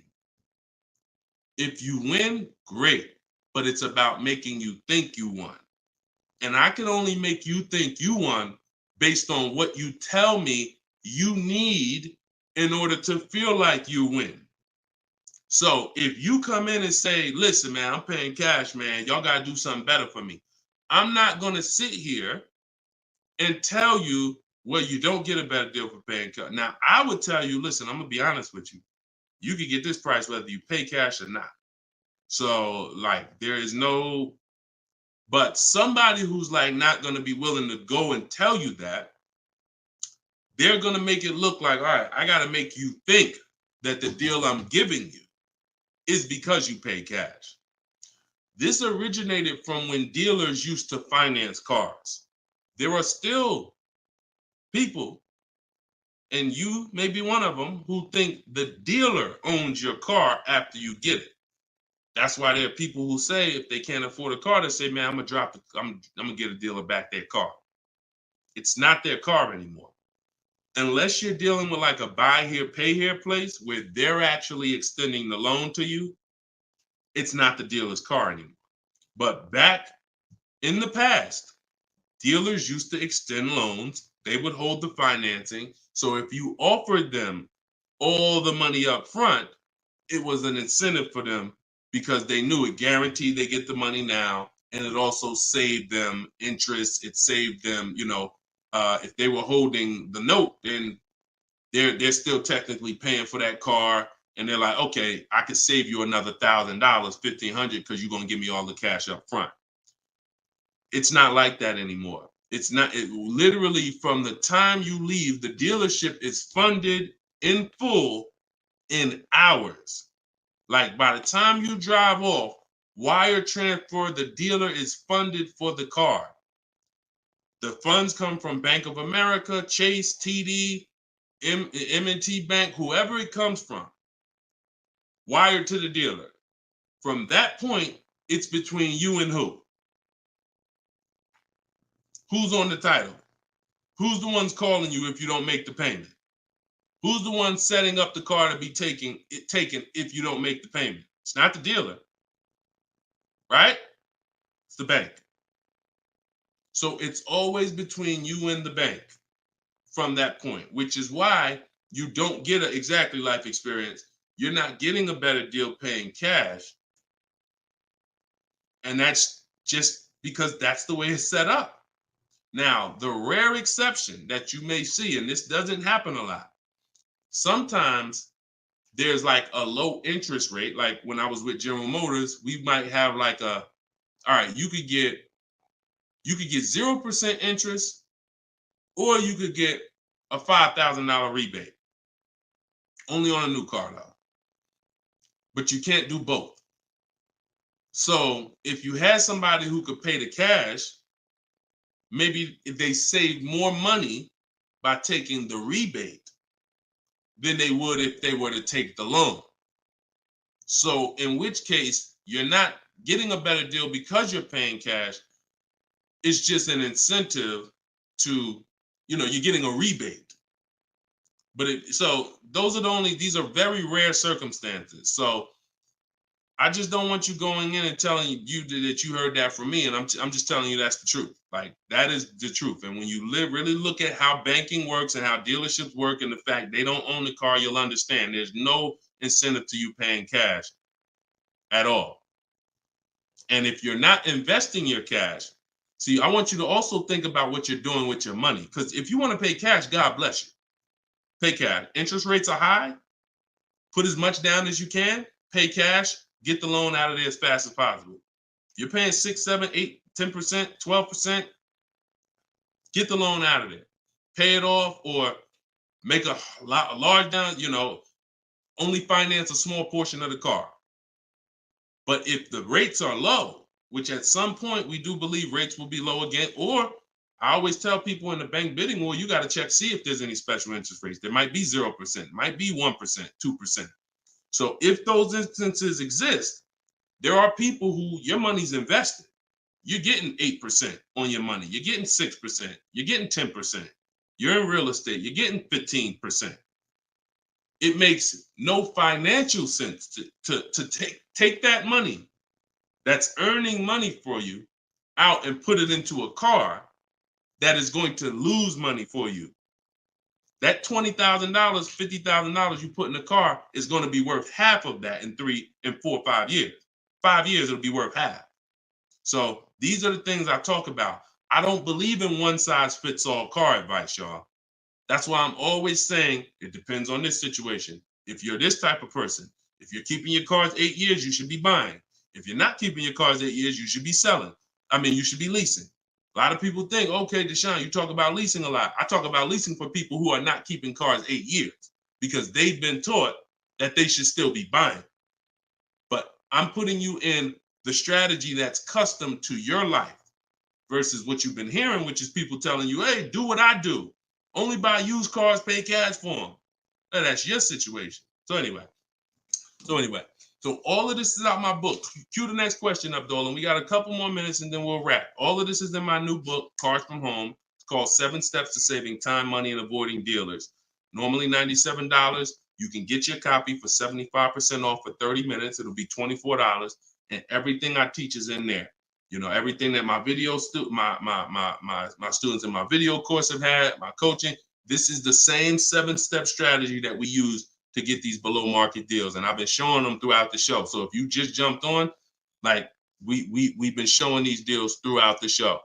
All right. Go ahead, shoot the next one up, Dolan. How can we eliminate dealer add? Oh, we did that one. Yeah, we did that one from YouTube with the dealer add-on. This one's Dakota from YouTube. I have a Malibu Chevy, still drives good. However, the dealer's banged up as well as a few scratches. The door's banged up as well as a few scratches. I mean, if it's cosmetic, if it's banged up, I wouldn't worry about the few scratches because the few scratches is really what's normal. And you know, people expect you to have normal wear and tear on the car. Some people think, hey, if I have a, you know, even with leasing, you're allowed to have wear and tear, a couple nicks, dings, they allow that. They don't expect you to bring the car back perfect. Same way with this. But if it's a big dent that would be an eyesore and you can get a company like Dent Wizard or something like that to come pop the dent out, then I would do that. That might be $200, but it might make a buyer pay, you know, $1,000 more for the car. Because if I come and I see the doors banged up, I probably want $1,000 off depending on what you asking. But if I come and see you done smoothed it out, now you could ask, and I'm less like, you know. So that stuff that you can put a little money in that gives you a bigger return when you go to sell a car. Okay, in my opinion. Okay, show and tell. I have the book. Is Maps Academy different? Yeah. Maps Academy is my video program. The book is the 7 steps. I have a video library that's 7 steps in video, and then Maps Academy is, you know, my video program, and I coach people. So we do these Zoom calls, so we make sure we answer questions. So I always say, get in where you fit in. You know, get in where you fit in. I don't care how you get the information. Get the information. You want to get it from my free videos on social media. You want to cycle through those. I got hundreds of them. Piece things together. Get in where you fit in. You want to be on the live show. Try to piece it together. You want to get the book. You want to be in the video library. You want to coach with me. Whatever. That's what I'm saying. It's no excuse. It's no excuse for any of you not to be getting below market deals when the information exists. And it's thousands of people that testify about me. I'm not new here. We got over 2 million followers. If I wasn't helping people, it would have been out by now. Somebody would have wrote by now, oh, this guy don't do what he said. I got thousands of people around this country, testimonials, hundreds that we done just grabbed, boom, boom, emailing us, yo, look at my deal, look at my deal. So it's just, you are just now discovering what we do. But understand, we've been doing this. All right. All right. All right. Go ahead. TikTok. What would be the sweet spot year in buying a used large SUV, Suburban, or Expedition? Much as you could afford. You see, so when you look at quality, this is why I like to have multiple goals. Because what I like to do is I like to have a goal, right? 5-year loan, no down payment. That's one price. 6-year loan, no down payment. That's another price. 5-year loan with the money, you know, I might say, okay, if I have to, I can put $5,000 down. You know what I'm saying? Some of you, that's realistic. That's how you look at it. Man, if I have to, I got $3,000 I can put down. If I don't have to, I don't want to. That's why when you use my perfect budget calculator, which is in my book, step 3, when we're budgeting, we're deal focused budgeting. here's what you want to know. If I want to be at $450 a month, how much is $450 on a 5-year loan? No money down. All right, that's one purchase price. Now, second tier, $450 a month, no money down, 6-year loan. I told you I pay more if I had $450 for 6 years than I $450 for 5 years. So that's the next step up. Then I say, okay, 5-year loan using my down payment money. And then my max budget would be 6-year loan using my down payment money. But understand, I'm still under my max budget.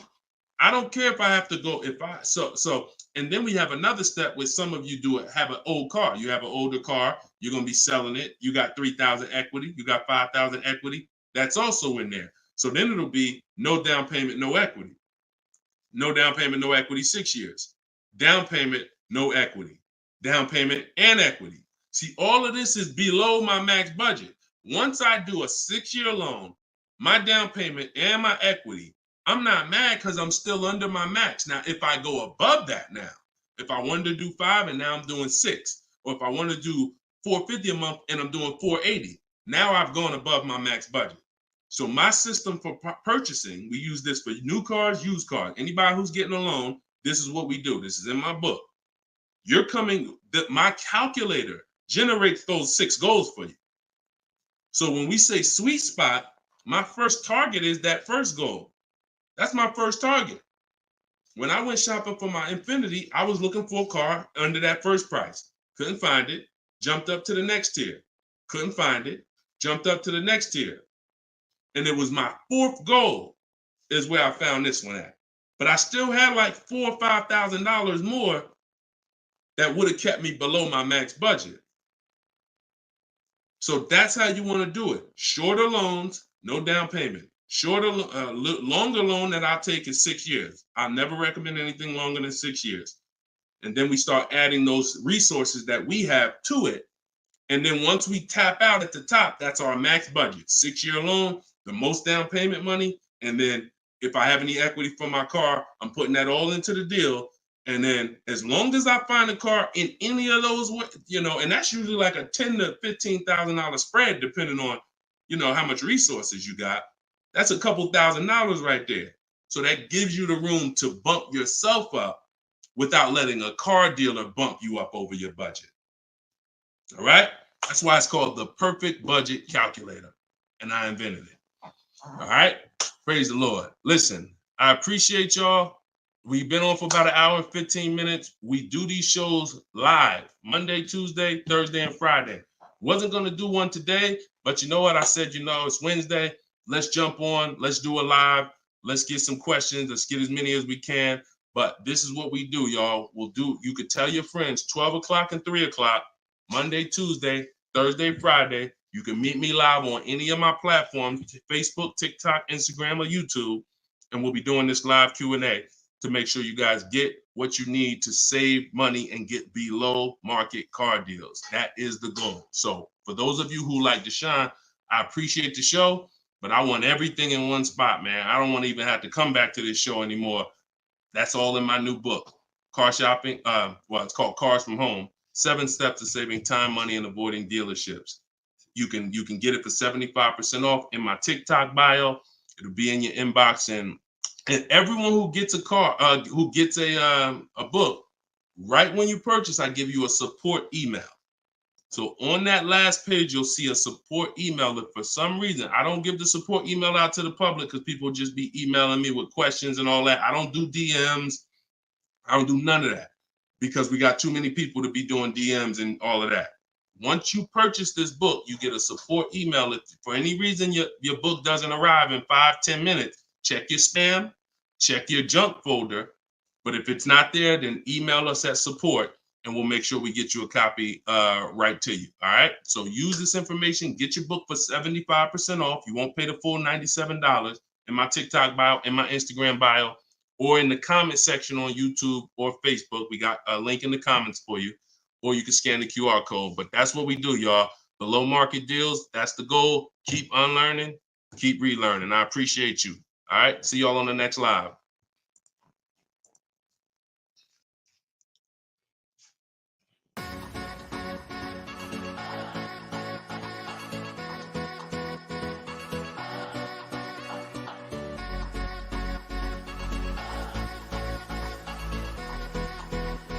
The worst possible thing you could say when you walk into a car dealership. I spent 5 years with Mercedes-Benz, 5 with General Motors, and the worst thing a person could say when they walk in is, if you could just get me to this payment, we got a deal.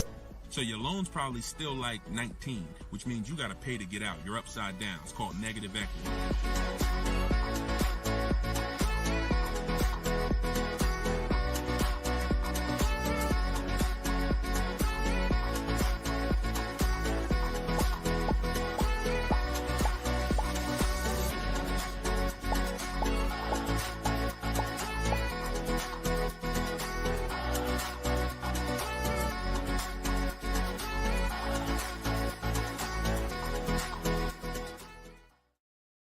Gail, welcome everybody to episode 6 of Car Shopping Questions and Answers. I am your host, Deshone, publicly known as Deshone the Auto Advisor. We do these shows Monday, Tuesday, Thursday, and Friday live at 12 p.m. Eastern Time and 3 p.m. Eastern Time. So I know some of you may see our live rebroadcast. That's for you to tell your friends about. That's when you can't make the show, you catch the rebroadcast. But those are the times that we're live. If you don't know me, I'm the author of the digital book Cars from Home, 7 Steps to Saving Time, Money, and Avoiding Dealers, currently rated 4.94 on Goodreads.com. So thank you to everyone who has reviewed the book, the digital book. All of you can get the copy for 75% off during the show for the next 30 minutes. You'll see when you click the link in my TikTok bio, there is a link, there's a button for you to get 75% off. So you won't pay the normal $97 price. Same thing with Instagram. And you guys on Facebook or YouTube, you can click the button in the comments and you can get your copy. So come on in, start typing your questions. We do this, we do rapid fire Q&A. I see a lot of people coming on the TikTok, and we got Dolan pulling questions. So no matter where you're watching us from, type your questions and we're going to pull them into the live show and we'll get them answered right now. All right. So I'm excited about this show. I see we're continuing to see people getting below market deals. If you don't know that the goal is for you to get below market deals, and the goal is for you to not spend more than 30 minutes in a car dealership. I spent 14 years in car dealerships. So you're not learning from somebody who's just like you. I'm just like you in that, I buy cars, I lease cars. That's the way we're similar, but I'm an insider. I'm an auto industry insider. My business for 14 years plus was in car dealerships. So start typing your questions. Let me tag everybody on Facebook and let's get down to business. Okay, whenever we get the first one, Dolan will put it up. Let me just tag my people here on Facebook. All right, there we go. Okay, what's up, Skinner? Good to see you. What's up, Angel? What's up, Jill, man? Good to see you. Yep, what's up, Jason? Great to see you. All right. Brother said he's been doing it. Oh, what's up, Auto Advisor? Good to see you. Absolutely. All right, y'all got to type fast. I know you probably, and try not to make your questions long. Try to get all your question in one shot, but try not to make it too long where it can't fit in. All right, this one's from TikTok. Isaac from TikTok said, best current APR rate for tier A1 credit. So the best APR is always going to come through getting bids. Now I know this is new. This is new to most of you. But getting bids is how you're going to get your best and guarantee your best car deal, your best loan. So I'm going to lay out this process we call the bank bidding war. And if you follow this step, you'll be able to have 10, 15, 20 banks and credit unions bidding for your loan. And then you'll be able to pick the best one. And the way you do this is extremely important, because if you do this right, then it's only going to have the same effect on your credit score as one hard inquiry. So think about what we're saying. We're going to allow multiple people to access our credit with hard inquiries, but at the end of this period, after we get our car, the weight on our score, the effect on our credit score is going to be one hard inquiry. So the first thing, there's 3 rounds in the bank bidding war. The first round is to always check and see if there's any special interest rates or special promotional rates that are being advertised for the car you're looking for. So let's just say you're shopping for a, Kia Telluride. You're gonna now check and see, is there any special interest rates? 0%, 0.99%, 1.99%. All of these rates are like a finance rebate. That means there's no bank or credit union that's gonna beat them.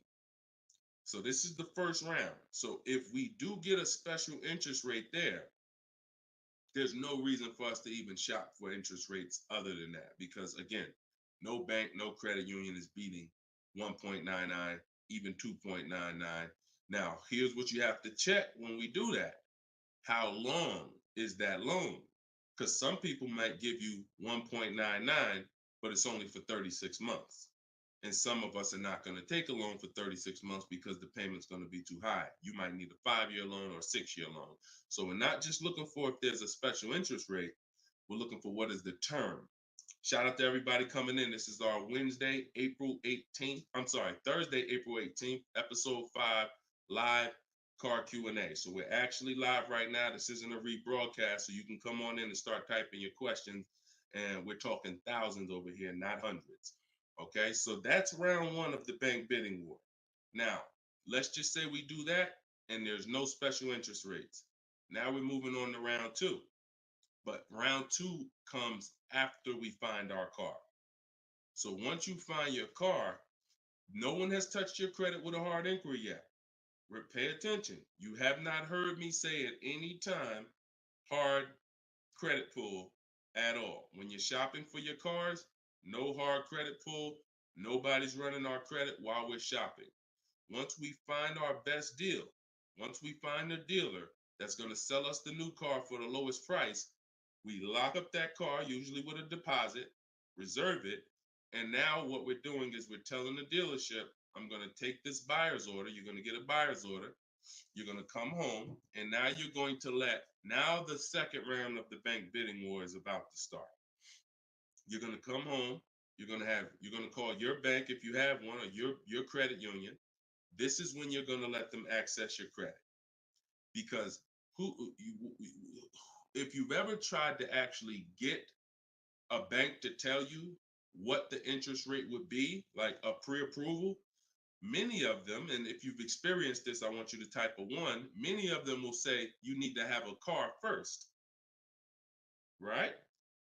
If you've experienced that type of 1, you call your bank, hey, I'm trying to get a pre-approval. They're like, okay, well, we need the information on the car. And you're like, well, I'm trying to get the pre-approval so I can go get the car. So that's why we don't follow that process of getting a pre-approval beforehand. Look, Marinette, you've experienced it on Facebook. So when we look at having the buyer's order for the car that we reserved, you have everything you need now. You have everything the bank could want. And you're now going to call your bank, or if hopefully your bank and credit union has a website, you could do this all online. And you're going to get as many approvals, offers as you possibly can. In my book, I list a couple: your bank, your credit union, online banks, Lightstream, community credit union. Everybody who can lend in your state, you want them bidding. This is very important because some of you haven't been trained to see. My job is to not teach you just how to buy from home and make people bid for your business. My job is to show you everyone willing to listen. If you're willing to listen, I'll show you where the hidden money is in your car deal. The money you have not been trained to see, or the money you've been trained not to look at.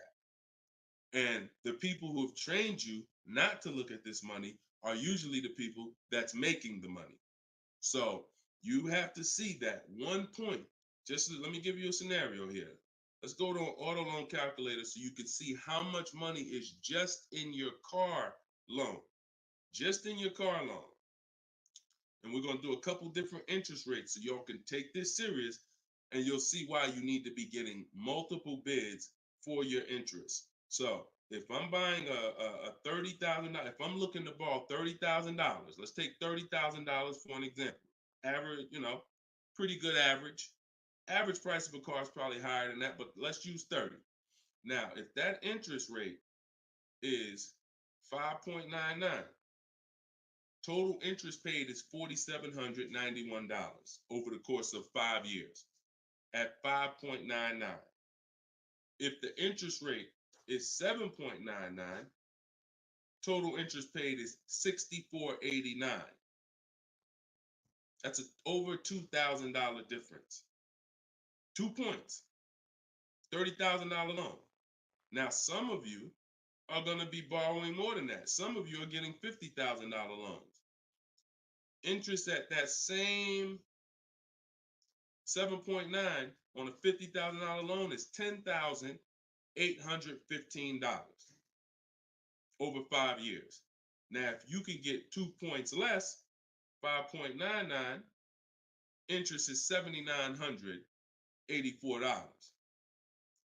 This is $3,000 difference.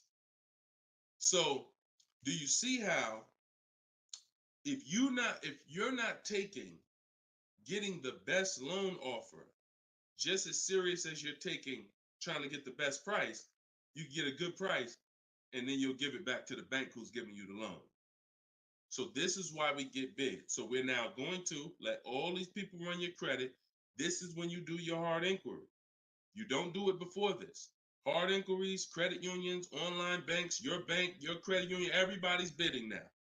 And now what you're going to do, once you take the best offer from that round, that's round 2, that's when you're going to call the dealer and you're going to tell them what that best offer is and see if they can beat it. Because the dealership has another 7 to 10 to 12 banks that they're going to be competing to try to get your business. So this is the bank bidding war. So when I created this product, and if you do this right, as I said, what I know you were taught, who was taught, be honest, we're live right now. This is our Thursday, 12 p.m. live. Who was taught, don't let people run your credit. When you have multiple inquiries, it lowers your credit score. Who was taught that? Type me if you were taught that. Don't let people run your credit. You can't have all these people doing hard inquiries or it's gonna jack your credit score up. All right, look, that right was taught. Okay. Look, Lisa, I see you. Hold on. Let me go to Instagram so I can see our Instagram comments over here. I always got to go to Instagram Live. Okay, Diana from Facebook. I see you. Hold on. Let's get Instagram in the building. Give me a second. All right. Marinette. All right. Marinette. Okay, I see you. D, I don't even want to try to pronounce your name, but I see you on Instagram. So it's partially true and it's partially wrong. You have to do it the way I just laid out for you. That's called the bank bidding war. And if you want to prove this for yourself, you can simply type in rate shopping online and you'll see this is how the credit union, this is how the credit bureaus allow you to rate shop. So they'll give you 14 to 45 days to do it. If you do it like I just told you, it'll only take 2 days. 2 days. One day you're doing all your stuff at home. We're getting all our lenders at home to bid. The next day, we're getting the dealers to get their lenders to bid. And then we're making a decision on who got the best offer. So don't ask yourself. I never want you asking yourself. I never ask myself, did I get the best deal? That's a question of disempowerment. That's a question of weakness. We don't want that.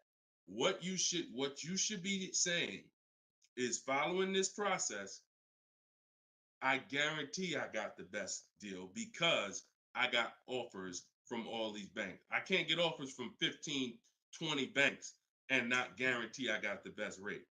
The way you shop, or you've been taught to shop or programmed to shop, you're only getting offers from one bank, or you're just letting the dealer do it all for you.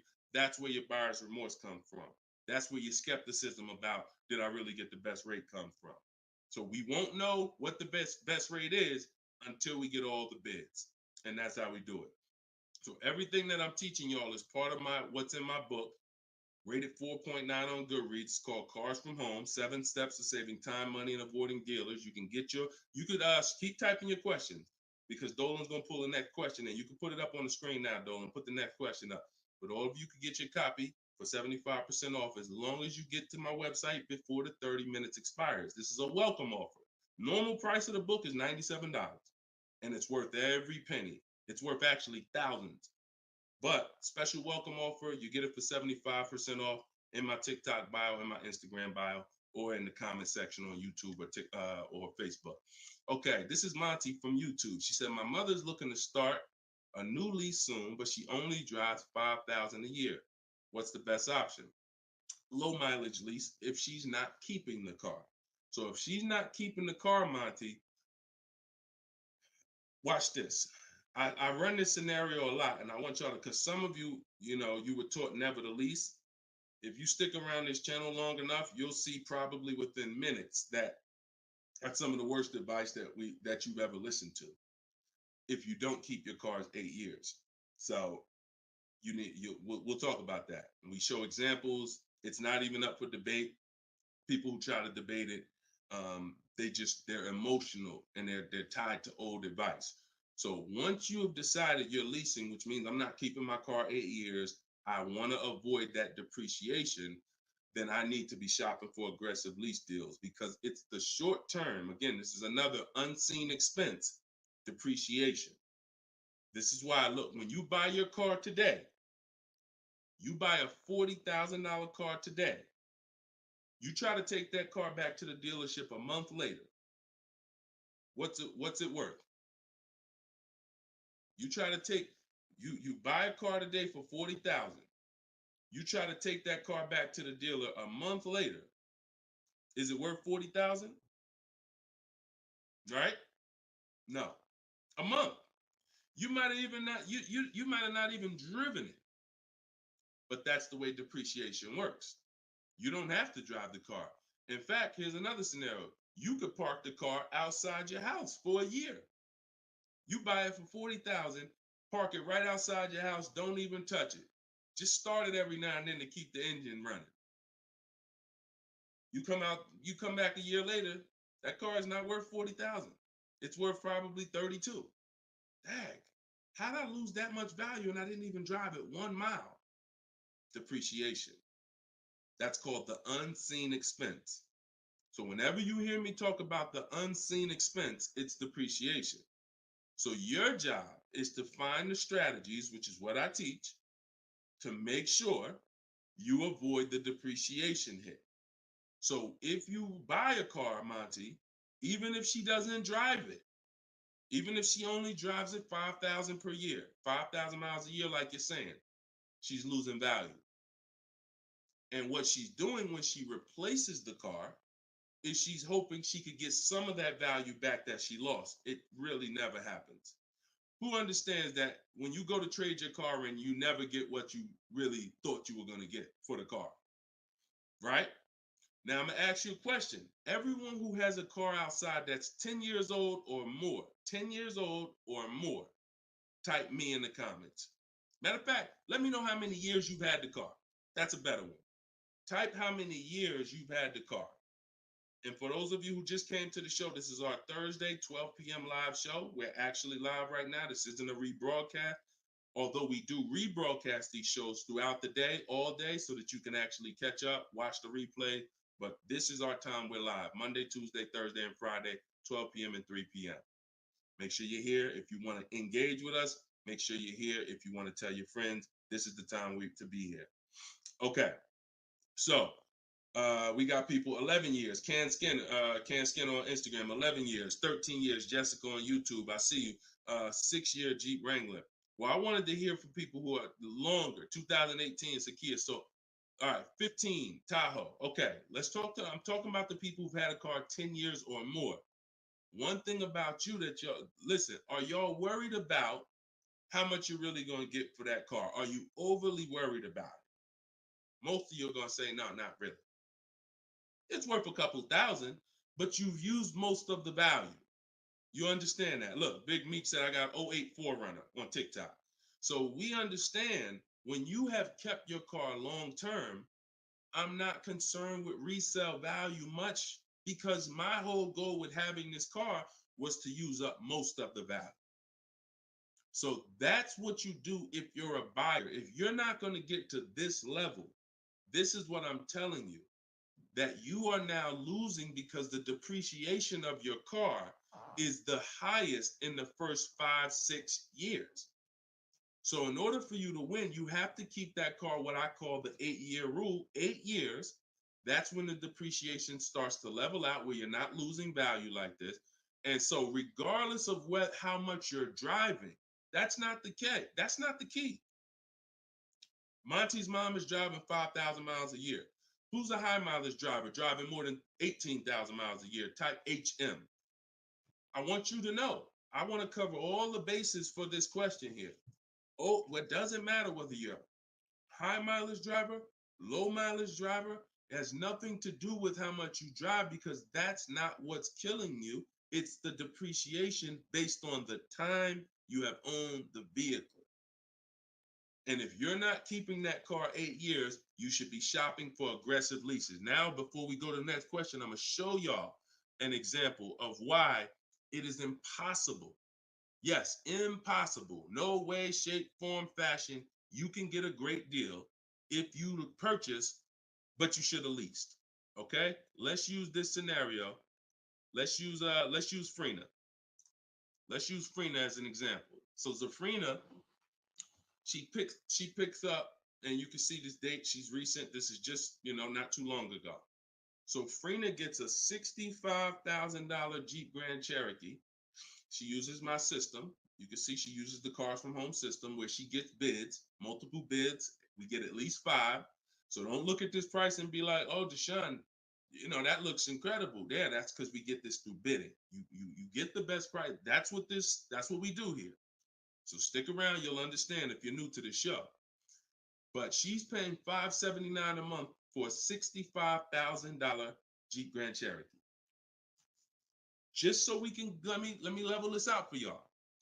If she pulls up to someone who decided to purchase because they didn't understand leasing, or they was taught never lease, so they're going to go in, they want that same truck as her. Let's just assume they got a ridiculous, how much is a great discount on this Jeep? I want to use your numbers. Type in the comments, what do you think is a great deal, a great discount? She go in just but don't be realistic though. Somebody walk in, she going and she looking at this $65,000 Jeep. Somebody's going to purchase it though. What would be, because I want to show y'all that even at the best discount that you could name, realistic though, you're still going to lose if you purchase compared to somebody who leased. Go ahead, throw some numbers out. What's a big discount? Okay, look. All right, I'm going to make up a number because it's like, okay, 600. No, not a payment.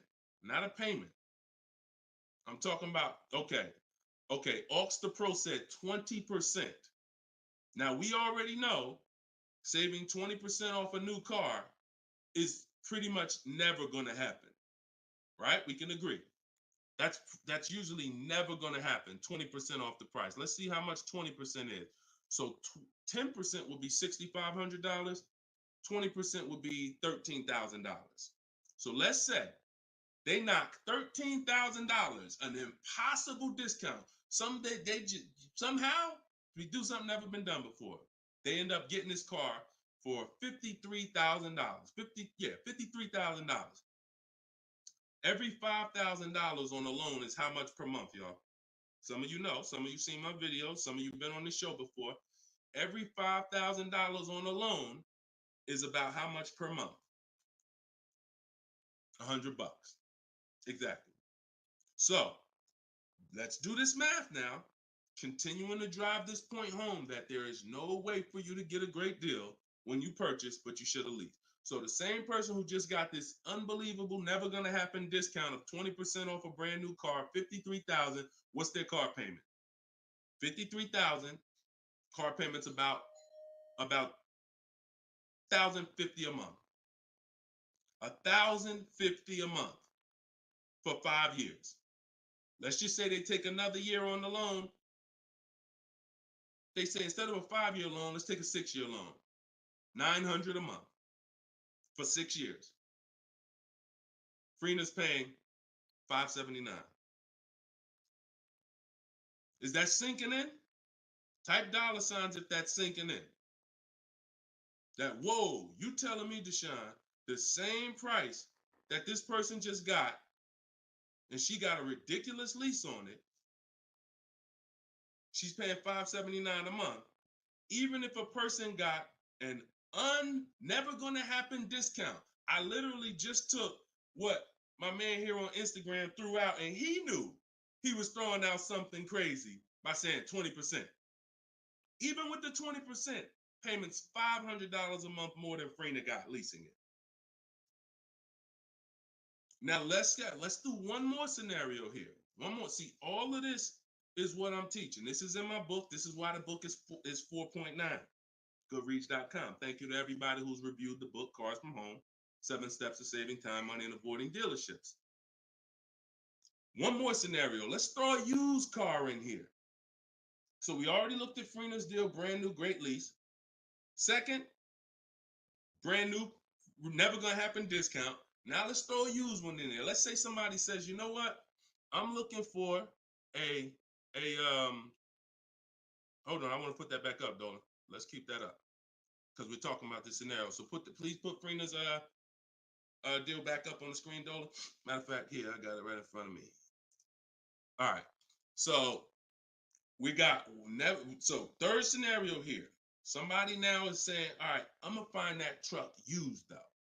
So instead of 65, good price on a used one. Let's say we find one that's like 40% off, 3 years old. Again, I'm using extremes to show y'all. So some of you are like, Deshone, if you're using extremes and it's this different, dang, I've been overpaying by not understanding leasing. Yep. I wish I had Dave Ramsey here. I wish we could get Dave Ramsey on the show. You know, I wish he was in the audience. I wish him, you know, because unfortunately, look, shout out to Dave. I know he has the right heart, the right intentions, but he has the wrong information. He's what I call confidently incorrect. That means dangerous. You're dangerous. When you're confident and incorrect, you're dangerous to yourself and others. So now, used car. Somebody gets this car, they knock 40% off the price, and they get one for like $40,000. $65,000 truck. I got one 3 years old. I paid 40 for it. Every $5,000 we just said is about $100 a month. 40 payments, 800. You take a 6-year loan, payments 725.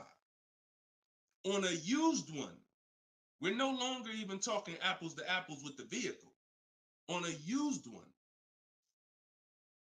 $579 Freener's paying, $725 for a 6-year loan on a used one, 3 years old, 1 year on the warranty left. Then you're on your own. $1,000 a month to buy a brand new one. See, son, you getting mad yet? Are you getting mad yet at the people who taught you not to lease? Now, who should be? Because some of you, if you just tuned in, you might be thinking, oh, Deshone, so should I only lease? No. If you are not keeping your cars 8 years, then you should only lease. Because when you buy, if you keep the car long enough, you can win.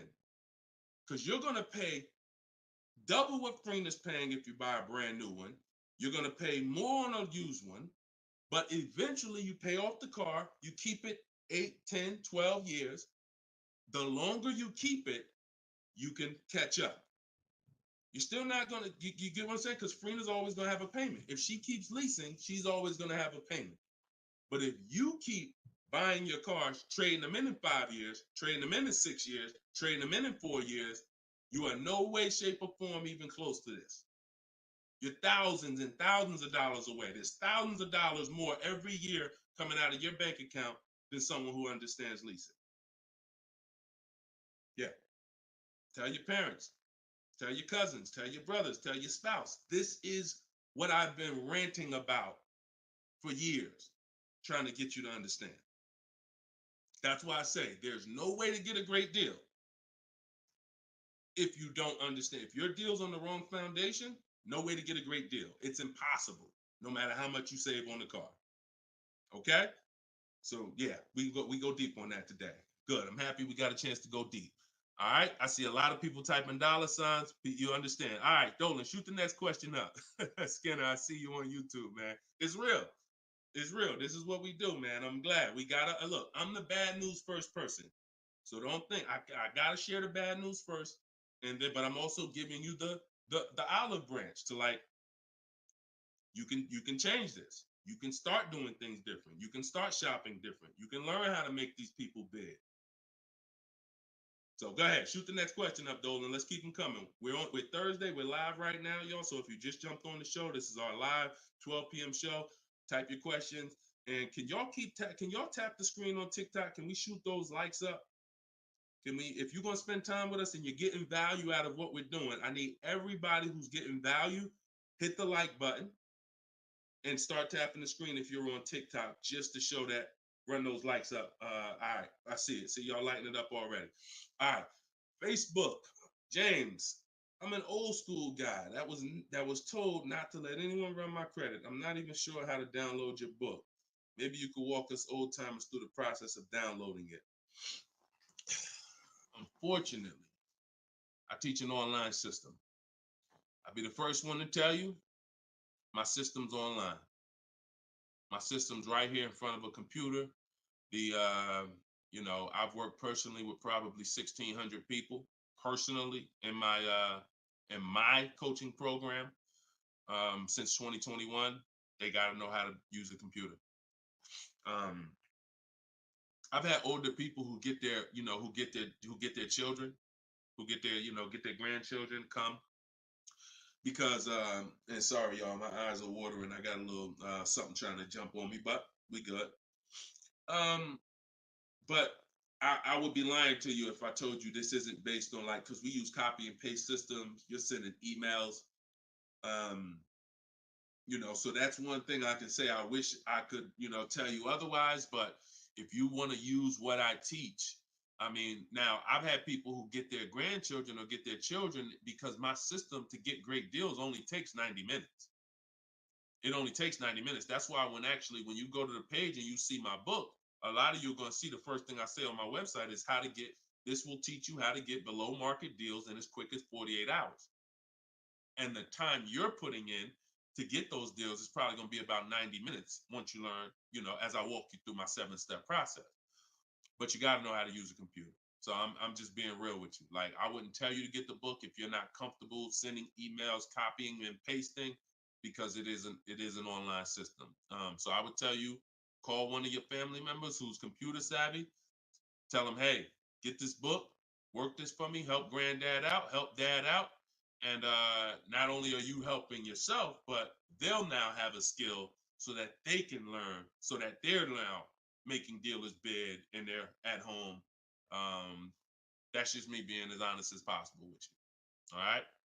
Great question, though. Great concern. Skinner, what's up, my man? Skinner from YouTube. Deshone, what are the bank necessarily looking for different from what the dealership is? Banks want to lend. So think about where you're at right now. Skinner from YouTube just asked, so what is the banks necessarily looking for different than the dealerships? Banks, there's more banks around us that would want to lend us money to buy a car than we know about. So wherever your zip code is, the reason why I want you using the bank bidding war, which I laid out at the beginning of the show, if you just jumped on, you want to go to YouTube, you want to watch the beginning of episode 6, and I break down the bank bidding war. If you don't have my book, if you have my book, then you know the bank bidding war. Now, it's about letting the people who want to bid, because the dealers, here's the difference. It's your positioning. When a dealer knows you don't have any leverage, you haven't shopped bank offers, you're basically waiting for them to tell you what their bank said. Here's usually the conversation. What is the most interest? What is the highest rate you think they'll take? What is the highest rate that we can actually get them? And it might be 6.2, but at 6.2, we make some nice money on the loan. But that's not the best I could do. But I'm not going to give them the best I could do, because what sense does that make? I'm going to give you the most you're willing to pay. So if I go out and say, look, we got you 6.2, your payment's this. If you don't fight them, then that's what's going to happen. But when you have offers, now what you're doing is calling them and saying, look, I got 5.79 from my credit union, or 5.79 from this online bank. If you could beat it, then I'll give you the business. Not only does this make for a good relationship because you're giving them the opportunity versus saying, oh, I'm not letting you get the opportunity. This person has 7, 10 banks. You give them an opportunity, and this is how you guarantee the best rate. So it's not about they're looking for anything different. It's about positioning yourself so that the dealer is now trying to beat the rate you got versus what I just laid out 60 seconds ago when you don't have a rate in the conversation they're having. Leverage. Leverage. All right, that's the difference. One gives you major leverage to guarantee you're getting the best offer. One, you have no leverage, and so there's no guarantee. And you'll always drive wondering, man, could I have gotten a lower interest rate? That'll always be in the back of your mind. So we want to eliminate that. All right, great question, Skinner. Go ahead, Dolan. Next one. I don't see too many questions coming in on Instagram. Instagram, where y'all at with your questions today? We getting questions from TikTok. I see a lot of them. Let's go. Oh, there's one. Okay, Body by Michelle. When buying a luxury car with cash, when should I let the salesperson know? Okay. The process of what we teach doesn't change doesn't matter what you're buying. We've had people get Maseratis, get high performance BMWs. I know this works because bidding just works. So the first thing you have to do, Michelle, is realize I need to get at least 5 offers, because we're so concerned with how we're going to pay for the car that we're not thinking about which dealer is going to sell us the car for the lowest amount. Now, some of you may have been taught every dealer has the same price. I got this clue when people started saying things like Nissan doesn't have good deals. Hyundai, the deal on the Hyundais right now are terrible. That's either coming from 2 things and they're both wrong that I want you to stop today. Looking at advertisements, commercials, because some people say, Deshone, I look at that. The commercial says that, I got to put down $4,000 if I want to lease that vehicle. That's an advertisement. It's not a deal. It's a custom thing they put together that they want to present to the public. It's not a deal. When you look at what I just showed you with Frina, when you look at Danielle's lease on her Audi A3. She's paying $550 a month, $44,000 Audi A3. She only put her first look. This is her words. Due to circumstances out of my control, I had to lease something quickly. So my program, I told you, as quick as 48 hours, you can get below market deals. This doesn't take days and days and weeks. I took the course last weekend, did all my emailing back and forth because she's in my video program. So I do have my book, and then I have that same book in a video program. You pick. Now, finalized the deal on Sunday, was finally able to pick it up. This is the details. $550 a month. First payment down. Included maintenance, gap insurance, all fees, taxes, registration, 12,000 miles per year. MSRP was $44,000. If we saw a commercial, or if we went on Audi's website right now, that is not what they're advertising for that car's lease. They're probably advertising $479 a month with $3,700 due at signing, plus tax and fees, which would end up, if you wanted to get to this payment, you probably need $5-6 grand up front. That, I'm telling you, stop looking at commercials. Those are not deals. We don't look at commercials to dictate what the deal's going to be. Nothing that I'm ever going to show y'all that people are learning from me is ever going to match a commercial. Second thing that people might be looking at when it comes to what they deem they can get for a car is going into one dealer. That's it. Going to one dealer. What's the price? Oh, wow, that seems high. That's higher than I thought it was going to be. And leaving saying, oh, man, Nissan don't got no good deals this month. No, that Nissan dealer doesn't have good deals.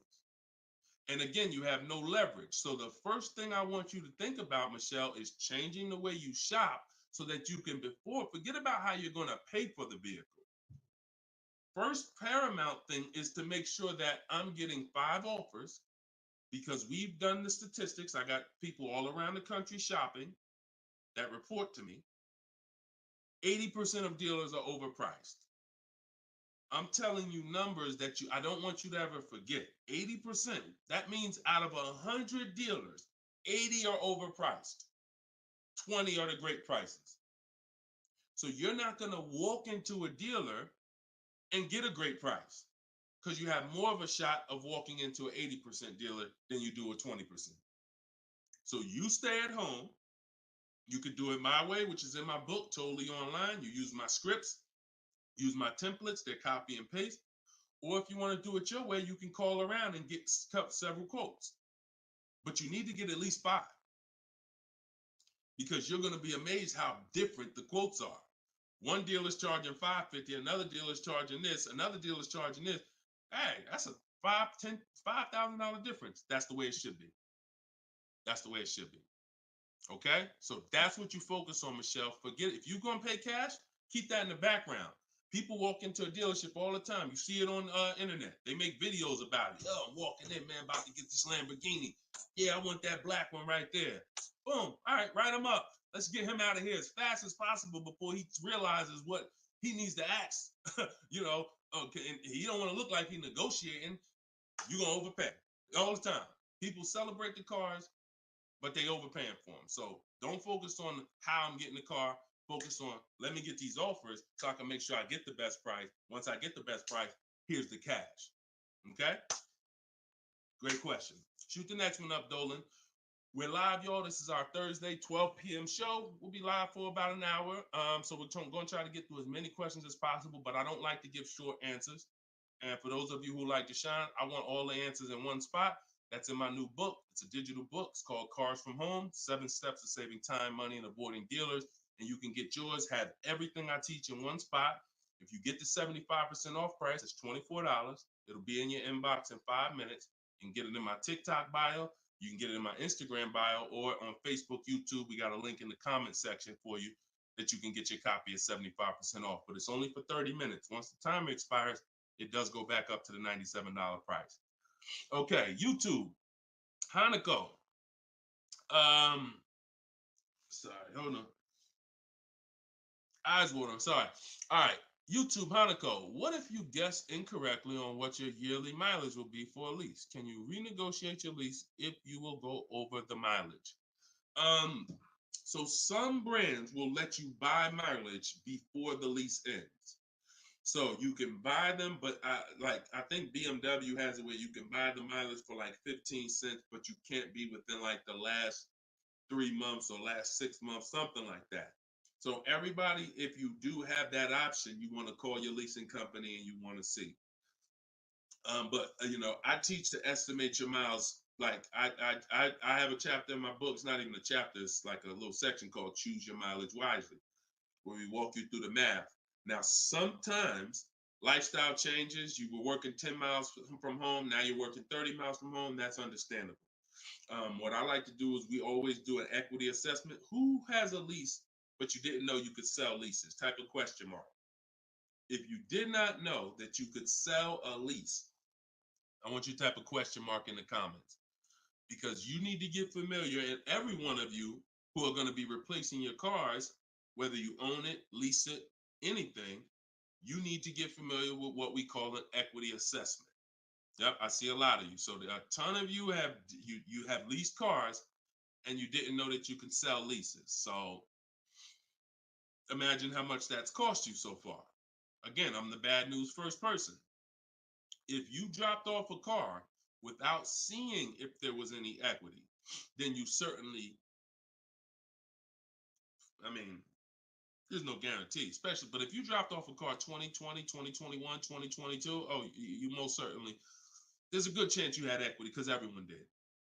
And it was to the tune of, 5,000, 7,000, 10,000. If you had a truck, some of these trucks, $10,000, $12,000 checks people were getting. Now those big checks are over because that was a limited inventory thing where resale values were so high. Almost everyone had equity. But you need to make sure you're not leaving 1,000, 2,000, 3,000 on the table in this market. In a normal market, we always do an equity assessment. So if you're going over your miles, you want to do an equity assessment to see if you can sell it. Because if you sell it, you're out of it, and you can just go lease a new vehicle. But so the equity assessment is you call your bank, you get your payoff. You go, once you have your payoff, you want to ask them. It's only for leases. This question, the second question is only for leases. Do I have a third-party restriction? If they say yes, you just need to make a note of that. If you don't have a third-party restriction, and there's several brands that don't, Chase, Toyota, Mazda, there's still a couple leases out there that don't have third-party restrictions, then you're going to go and you can sell to any of the online bidders, highest bidders. You get all these offers. And look, let me be clear on when you should be doing this. Before you ever think about shopping for a car, you gotta take care of your equity. You shouldn't be shopping for a car and then saying, all right, now let me check and see what equity I got. Because now if you don't, you need to know that up front, because if you have $3,000, $4,000 of equity, that matters going into your budget. Maybe you want to apply it to your next deal. Maybe you want to put it in your bank account, but you need to know about it early. That's why it's the second step in my system. I got 7 steps. Equity assessment is the second step. As soon as you think about getting a new car, your first question should be buy or lease. Should I buy or lease? That means, am I keeping the car 8 years or not? And then the second thing is equity assessment, because that's going to tell you your positioning with your current car. So once you get your payoff, you go to the Carvana, CarMax, Driveway, and you look, you do what you want. I would not suggest you be lazy in this. This takes 20, 25 minutes, and this is your money. So you go to those websites, CarMax, Carvana, Driveway, Kelly's Blue Book Instant Cash Offer, hold on, AutoNation Sell My Car, and Car Google Sell My Car. 6 offers, 6 cash offers, and that's going to tell you your equity position. That's once you know that, because some of you are going to do that and find out you got negative equity. Now you have to plan accordingly. Some of you are going to do that and find out you got 4,000 of equity. Now you got to plan accordingly. Some of you in leases are going to do that and find out you have no equity, in which case, okay, I just need to wait until my lease is up. I can't get out early. But so the equity assessment tells you how you can move to the next step. Okay? So that's what you focus on. That's what you focus on at this particular step. Okay? Go ahead, shoot the next question up, Dolan. All right, we're getting a lot more. I'm gonna try to go faster, but go ahead, shoot the next one up, Dolan. This one's Instagram. That's my man that I said I didn't want to butcher your name. Might even be a woman, so I'm not even gonna try to pronounce the name. But my lease is up in 6 months. I would like to lease again. Is my current lease gonna hurt me when trading it in? Equity assessment. I'm glad you asked that. Equity assessment. That's the game. That's the game. See, those are the questions that gets answered with the equity assessment. Is my lease going to hurt me or help me? Do the equity assessment, and you'll know. Now, if you have a third-party restriction, then we can't sell direct to these online buyers. We have to sell to a local car dealer of the same brand. So I have a script in my book where I walk you through talking to used car managers so that you can actually sell your car locally to them. You're selling a 2 or 3 year old car, usually good mileage for most. We need to sell that car to a local used car dealer, but we are still getting bids. We're not walking in. This is what a lot of people did. You may have did it.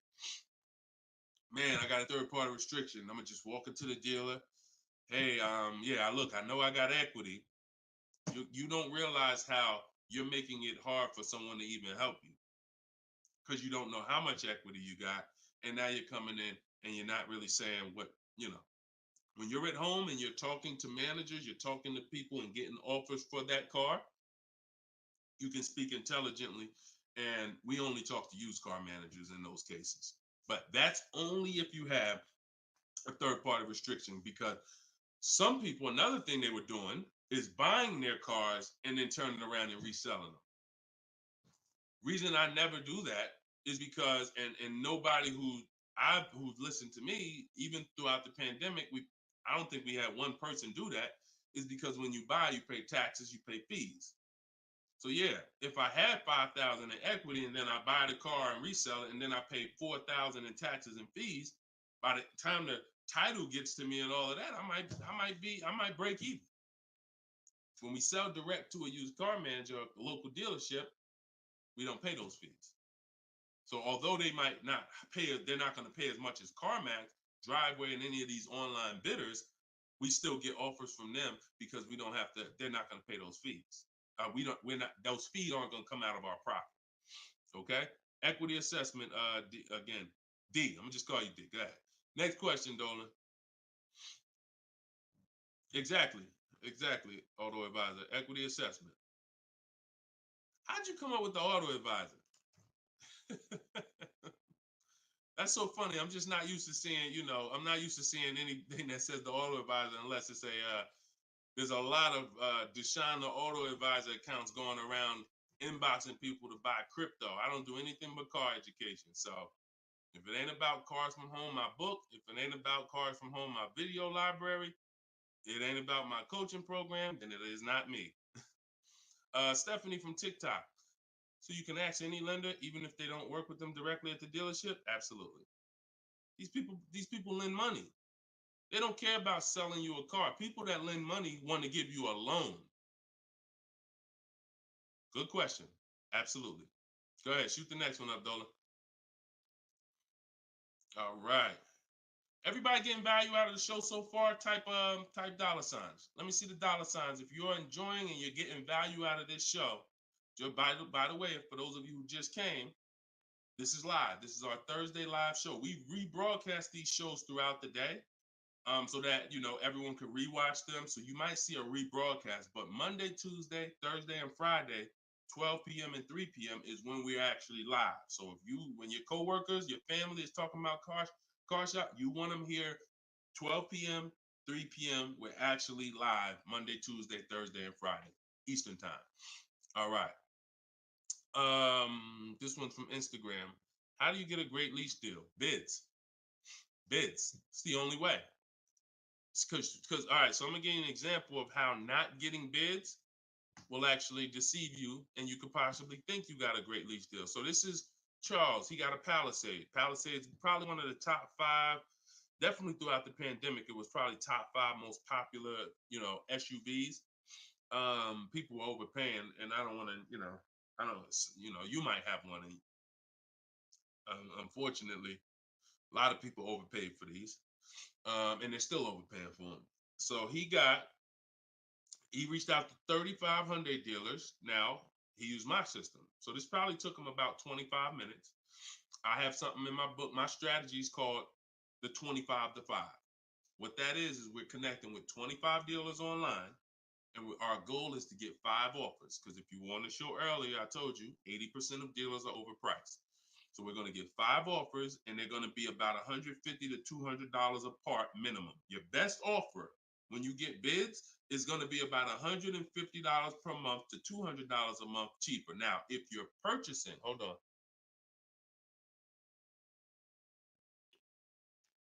All right. Now, if you're purchasing, you're going to see, for those of you who are buying new cars, because we have several people that do that, you're going to see that there's about a $5,000 difference minimum between your best offer and your worst offer. So let's say I was buying this Palisade. When I get my bids, my best offer to my worst offer is going to be close to $5,000 difference. That's when you know you're doing it right. because we get below market car deals. Some people get market value car deals. Some people pay above market value car deals. Depends on the skills they have. So he got bids. He did this, used my system. Took him probably 30 minutes to reach out to 35 dealers, maybe 25 minutes. And he got 10 quotes. Offers range from 1.23 to 1.66. Now, that's what that's what I'm telling you. The 1.26 lease that he ended up getting a 1.23 because we always send a counter offer. I have a calculator in my book where you put it in. We must send a calculator. We must send a calculator. We must send a counter offer. So he ended up closing the deal at 1.23, all online. Never spoke to the dealer until he was ready to lock up the deal. But see the difference, 1.23 to 1.66. That means he's looking at offers. His best offer was $597 on a $48,000 Hyundai Palisade. His worst offer at 1.66, that same 1.66 divided into 48,500. Hold on. 1.66 times 48,500 would be about 700, 900, call it $800. So he's getting offers. That's when you know you've done it right. So to answer your question, Tobo, how do you get great lease deals? Bids. It's the only way. It's the only way. So his best offer is $597. The worst offer he saw out of all of them, he got 10 of them, was $800. Same vehicle. 80% of dealers are overpriced. Okay? Must get bids if you want to get deals like this. Only way. All right? Shoot the next one up. Now, look, hold on real quick. I want to say one more quick thing. Until you get bids and you have enough bids, you might think you got the best deal, but you just don't know what the best deal is. See, you're going off your gut. If you're going off your gut, look at Kimberly. Kimberly saved $20,000 on her Maserati. It's a $91,000 vehicle. She posted, the one she ended up getting was 91 because a dealer near her ended up beating this offer she had, but it was an $86,961 Maserati. They offered it to her for $66,261. So they're taking 20 grand off. But she had offers that were 10 grand off. She had offers that was 12 grand and 8 grand. And if she would have tried to assume, well, damn, 8,000, that feels good. I mean, shoot, brand new Maserati, taking 8,000 off. That gotta be a deal. See how much money she would have left on the table? See how much money she would have left on the table? So we cannot assume. We get multiple offers. We look at the lowest one. That's how we guarantee. All right? Go ahead. Shoot the next one up, Dolan. Great questions today. Great questions. Let's go. All right. We emo on YouTube. I test drove I'm test driving an MDX soon. Okay. I test drove an MDX as soon as we finished. They tried to get me to run my credit. I told them I'm shopping dealerships, didn't like it, so the manager came in the office and tried it. No again. 100%. You look, y'all. If you don't have a plan, you're under someone else's plan. You follow me? I'm gonna say that again. If you got a light bulb emoji, type a light bulb emoji, type a gym emoji. Remember this. If anytime you don't have a plan, you will be subject to someone who has a plan. And there's nobody that has a plan like car salespeople. We know what we're doing. We are not trained in much. We're not trained in finance like we should be. We're not trained in buying versus leasing like we should be. We're not trained in resale values like we should be. We're not trained in insurance products like we should be. There's more insurances to consider with a car than there is a house. Kid you not. Extended warranty, that's an insurance policy. You might use it, you might not. Tire and wheel, that's an insurance policy. Gap insurance. You have auto insurance. There's multiple insurances that you need to consider in this business, when you're buying a car, when you're leasing a car. We're not trained in none of that like we should be. But what we are trained in is how to make sure we have enough information to sell you what we want to sell you. And so if you don't have, and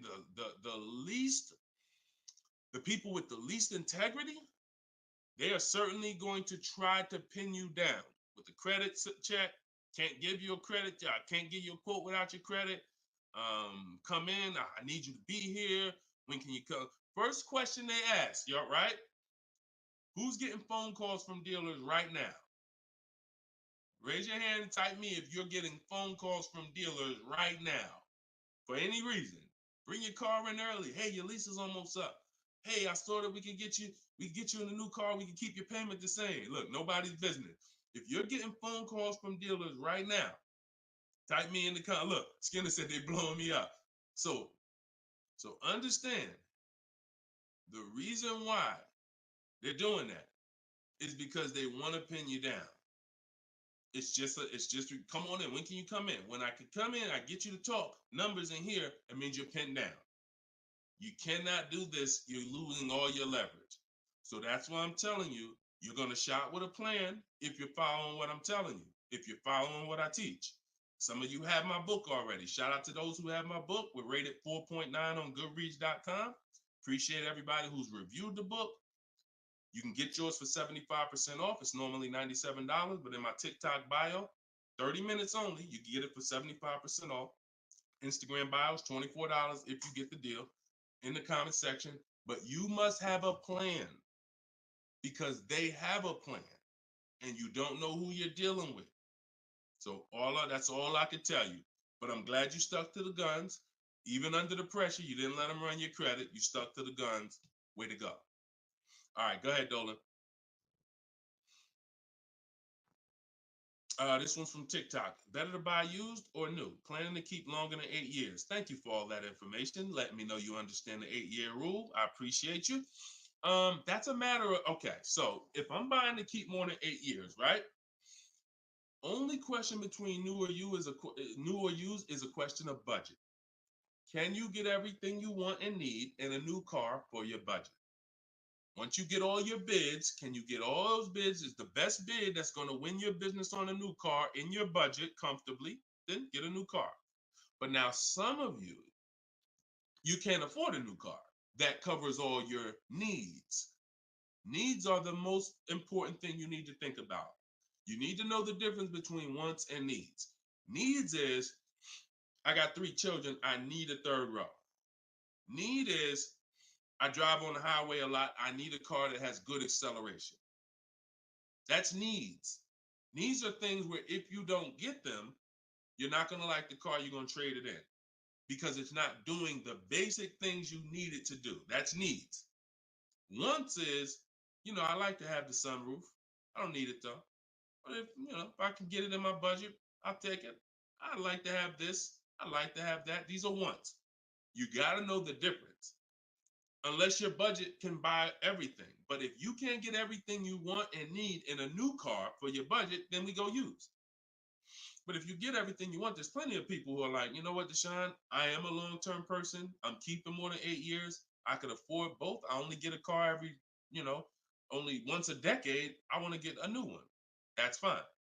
And some of you are like, you know what? I really want to go with even more value. So I'm gonna look to get a pre-owned one, not 30% off the price, 20% off the price, 40% off the price. That's fine too. There's no right or wrong there. Just go through it and pick the one that works for you. Great question. Okay. And now I haven't told you, while you putting the next question up, Dolan, my process for shopping for new cars and leases is totally different than the process we teach on shopping for used cars. It's entirely different. One is called the 25 to 5, where we're reaching out to 25 dealers online, connecting with them, looking to get 5 offers. The other one is the multiple marketplace strategy, where we're on all the online marketplaces where used cars are, and we're narrowing down. We're looking at the used car market, the low prices. We're turning on alerts on our phone so we get notified whenever there's a new car that pops up. Totally different process. Both are online. But with a used car, we cannot do 100% of our transaction online. Sometimes with new cars, we've had people who never left their house. They just went to test drive the car and everything was done online and the dealer delivered the car to them. That's fine because it's a new car. No one drove it. With a used car, we must test drive. So we can only do about 90% of our process with used cars online. 10% has to be in the dealer. Okay. Miss Dollface on Instagram. When is the best time of the month to purchase a car? There is no best time. And I'm gonna tell you why. I know you probably what's the time that you've been taught? I want to hear from you.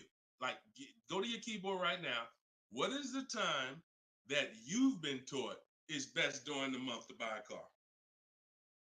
And we got a bunch of people on here, a bunch of different people. Tell me the time that you've been taught is the best time to buy. And then I'm going to tell you why that's not the best time. Right? And I know what everybody's going to say. We all going to say the same thing because we were all taught. Well, now I can't say we because I was in the business. Exactly, HBD, end of the month. Cherie said November. Tothi on Instagram, end of the month. Look, Skinner, around the holidays. So your answer, Skinner, was about the same as Sharice. November, coming into the holidays. Now, I want you to picture any other business because what I'm trying to get you to see is that you are taught, programmed to shop for cars different than you shop for everything else in life. Everything else in life. Because if you had a business where every single time at the end of the month, just dozens and dozens of people just came into your store because that's what the marketing did. Are you more, and let's really use some real terms here. Are you more desperate to sell something when the store is packed? Or are you more desperate to sell something when the store is empty? See, I want to tell you a story. If I could get you to continue to keep these stories in mind, it'll answer your questions. Now, obviously, everything's in my book. Some of you have my book and you understand all of this is laid out for you. But even as you're listening, I want you to grasp concepts that you're going to see. Are you more desperate to sell something when the place is exactly, Toothy, when the place is empty? Place is empty. If I got a store and I haven't opened up that register all day long, it's daggone 5 p.m. I haven't seen one customer. I'm desperate.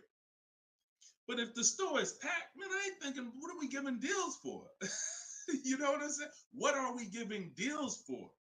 The place is packed. We're not desperate. So the marketing is great. The marketing makes you think, oh, end of the month, we're getting the best deals here. There's clowns up here. They got daggone balloons. They got the guy outside with the arms blowing. They got signs everywhere. This is what the place is a carnival. Why do we need to give away these cars? No. You don't want to be sitting next to somebody and Jim drives off with a car and Jim, like, all right, man, have a good one, man. Yeah, you here too, man? We was here the same time. Great. Yeah, man, I'm going. And you sitting there and you going to say no to a deal. Salesman looking at you like, hey, look, do you want it or not? Because, we're real busy. It's people waiting in line. Do you let me know? So it's the pressure. It's the like. So I say that to say what you've been taught, the holidays, the end of the year, sounds good, but you're much more likely to get a deal when there's no one in the showroom. The 10th of the month, the 2nd of the month, place is dead. And I like to make sure you're positioned. So what I teach is something you need to have 2 dates in mind. 2 dates. Every time you're shopping for a car, I teach you need to know these 2 dates. The as soon as date and the no later than date. The as soon as date is the soonest you can buy a car. Soon as you can buy a car, as soon as date. You're not in the market until your as soon as date is today. Step 5 in my process, my 7-step process is in the market, getting offers. I can buy something today. That's my as soon as date. My no later than date is my deadline. Now you have to know these 2 because the time in between is your leverage. So let's just say my as soon as date is today. I can start looking at offers. But my no later than date, I got 2 months. 2 months. I need to have a car by this time, 2 months from now. That's my deadline. I got all that time in between to say no. I got all that time in between that when I'm contacting dealers, when I'm looking at inventory, I can look at trends. I can see are the prices dropping. I can have alerts on my phone, getting access to the new inventory. This is our process. So some of you are like, Deshone, I need a car in a week. Well, you still have a as soon as date and a no later than date. 3 days, soon as date, no later than, doesn't matter. So you have to know these 2 dates because in between is your leverage, which is why I don't want you emergency shopping unless it's an emergency. Okay? I don't want you emergency shopping. Don't get into the habit, don't stay in the habit of emergency shopping. Oh, I'm gonna put it off to the last minute, and then, oh, I gotta go into the dealership. Oh, I need a car this week. All of that is working against you. Now, if you can still get, in fact, when you go to my website for my book, you'll see it says below market deals in as quick as 48 hours. But the more time you have, the more time you have to say no. Programs change every month. You see deals change, lease programs change, rebates change. And so when you have inventory changes, so if you're looking for a black or blue car, all these dealers don't have one right now, but they got one coming next month. You can, that's fair game for you because you have time. So these are all the benefits of getting in the market 3 months early and learning how to look at the deals. If there's a great deal now, we jump on it. If there's not, okay, I'll look next month. And that's what I did when I got my mother's lease on her Mazda CX-5. October, I was looking at the deals. I didn't like them. Got all my offers. I said I didn't like them. Now, the great thing is I made contact with all these dealers. So they know. Now I'm following up next month. Hey, just checking in. How's the deals looking for this month? November, didn't like them. 3rd month, December, got the deal I liked. Wrapped it up. So don't always think time is an asset. Time is an asset. Now, if it's an emergency, that's fine. We got to get a below market deal. We only got a week to do it. That's fine. You better have a strategy. But if you have the luxury of time, we use that to our advantage. So I wouldn't say there's a best time of the month to purchase a car. But if you're in the market and you're positioned, here's another thing you're positioned for. Every now and then we come into the dealership. When I was at Mercedes, when I was with General Motors, it happens all the time throughout the year. It could happen on the 10th of the month. It could happen on the 12th of the month. It could happen on the 8th. We don't know when this is going to happen, but this is the conversation I'm about to give you, a behind the scenes look of exactly what happens and why I want you to be positioned. We come in, they look at the numbers on the board, sales manager looks and says, man, we got 20 cars sold for the month. We are way behind our objective. All right, listen, call everybody anybody you got, anybody that's real, anybody that's a real buyer, call them. We're not turning down any serious offer today. You want to be the person that's positioned. Hey, Jackie, and they're usually emailing us because we don't talk to, nothing that we do requires talking to salespeople. So if you email, hey, Jackie, hey, it's Ray over at such and such. Were you still looking for that car? Have you found it yet? No, okay, I know the quote I gave you before was $550. I know you wanted to be here, but my manager said, listen, we'll take any offer today. We really want to move a car. See, you were taught that only happens at the end of the month. It doesn't. You got to be positioned. You got to be positioned. And so that's the luxury of time. So this is what it is, y'all. I want you shopping with a strategy. This is what I want you shopping with. All of this is in my new book, Cars from Home, 7 Steps to Saving Time, Money, and Avoiding Dealerships, learning the science of making dealers and banks bid for your business while you sit at home, getting below market car deals in under 90 minutes. And you can get your copy for 75% off in my TikTok bio, in my Instagram bio, or you can click in the comment section on YouTube and Facebook. We got a comment pinned for you guys. Or if you're watching us on TV, you can scan that QR code with your phone. Get your copy, use it, use everything in it. I walk you through everything in there. Leasing is in there step by step. Purchasing new cars in there step by step. Purchasing used cars step by step. High mileage drivers, I got 2 strategies for you. If you're a short-term high mileage driver, everything's in there step by step. If you have credit issues, I walk you through step by step. So get your copy. We are back live for episode 7 at 3 p.m. And well, like I said, this is not a rebroadcast. We do these live shows Monday, Tuesday, Thursday, and Friday, 12 p.m. and 3 p.m. So we'll be back for our next segment in a little bit if you want to join us. If not, tell your friends about us, and we look forward to it. We always look forward to the people who are ready to change their life, empower themselves, stop shopping like desperate victims, begging people to help you, begging people to give you a car, begging people to help you. Please, can I get no money down? Going in with wrong information. Down payments are illegal. All of this stuff that is just totally terrible. It's no other way to put it. It's just terrible. I want y'all shopping different. I want you empowered. I want you in control. I want you leaving a dealership guaranteeing I got the best price. Sending me email, Deshone, look at this deal I just got. I got all these offers. Look at this used car I just got. I got 40% off the brand new price. That's what I want you emailing me. Empowered, and that's what we're going to get to. God bless y'all. I'll see y'all on the next segment. Shout out